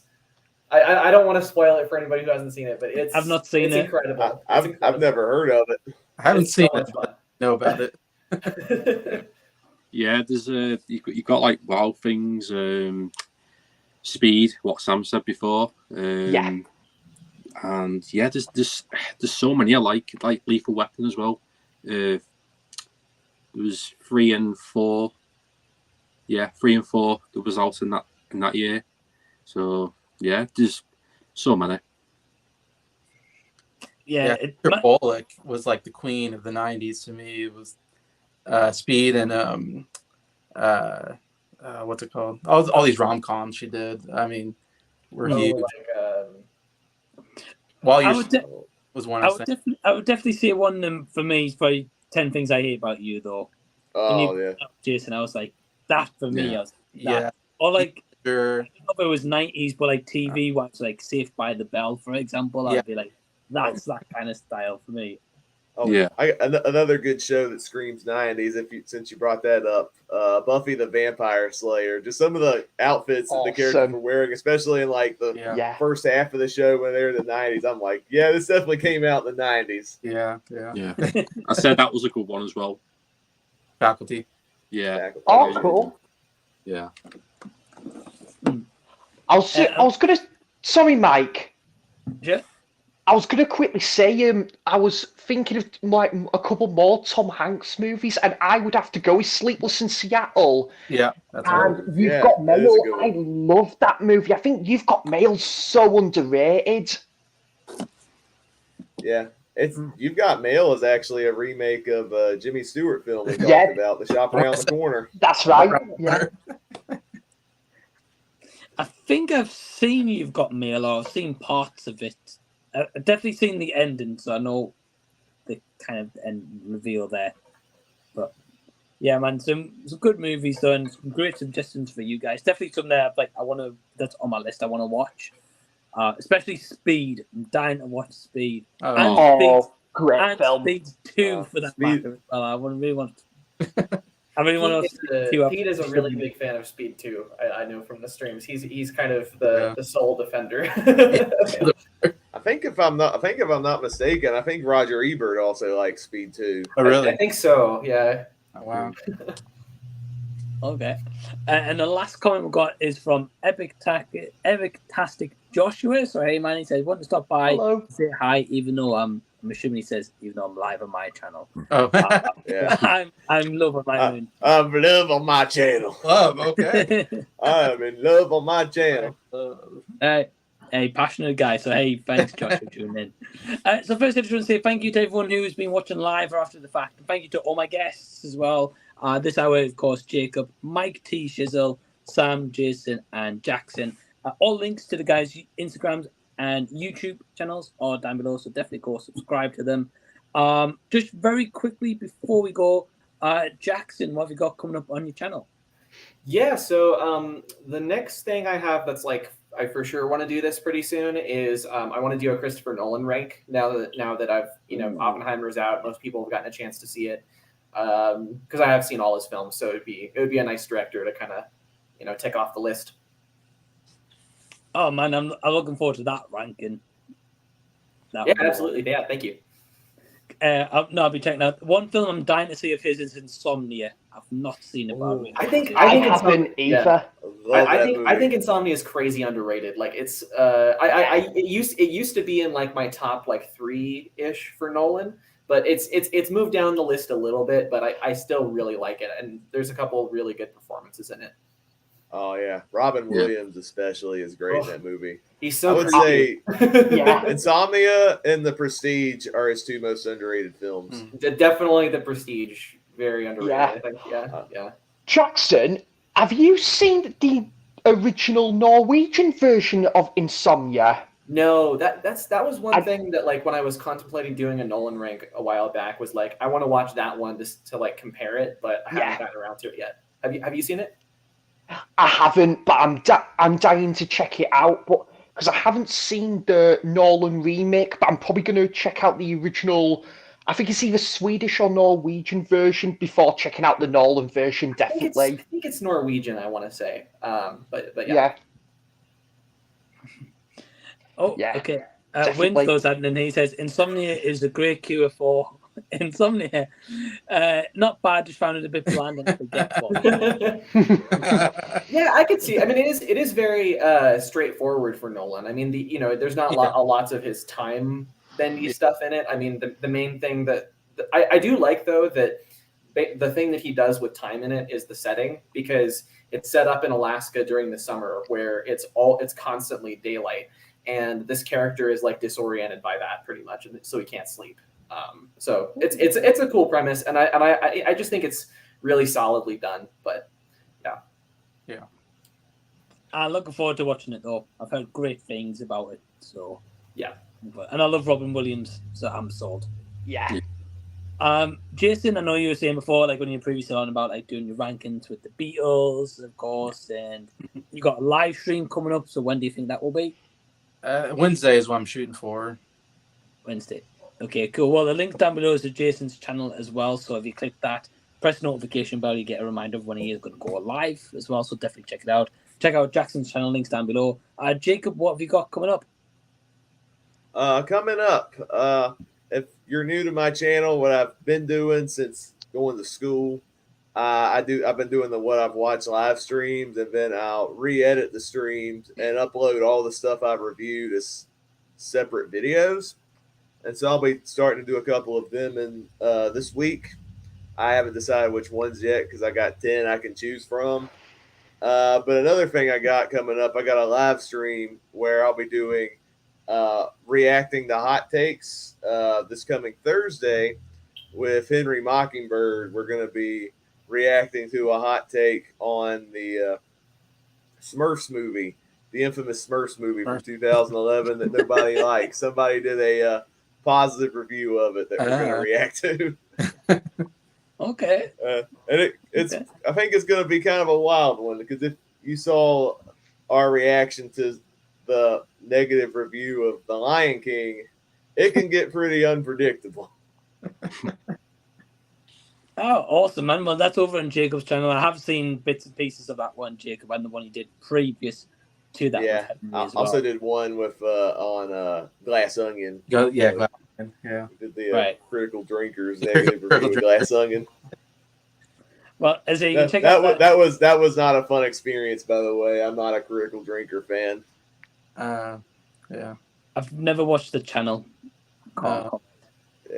Like half of his opinion was very biased because he hated Rian Johnson's The Last Jedi, and half of that review, his criticism was based on the fact that he hated The Last Jedi so much. So I was like, this is an incredibly biased review, and I struggled to take it seriously. That's fair. That's fair. Well, as I say, Jacob's channel's down below as well, so definitely go subscribe. And again, Mike might be coming back live on Instagram, so you can check out T Shizzle, and Sam's also there as well on Instagram. I'm usually showing pickups and kind of movie hauls you've been doing as well, Sam, right? That's right. Yeah.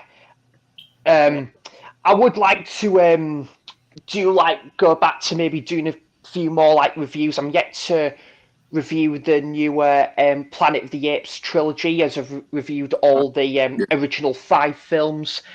A couple more of the Wes Anderson films I'm yet to review. And you know what, Mike? I might even, if I'm up to it, I might even do a review on my Instagram and both I'm definitely will for my letterbox, but of 2001. Because I would like to review that film at some point. Because it's a great movie. Yeah, man. Well, that'd be cool to see. And of course, I'll be meeting Sam on Thursday to see 2001. So you'll see some photos. Maybe even get Sam in a little video or something. We'll wait and see. Thank you, mate. And that should be awesome. Because it has been a little while since you last Tyneside one.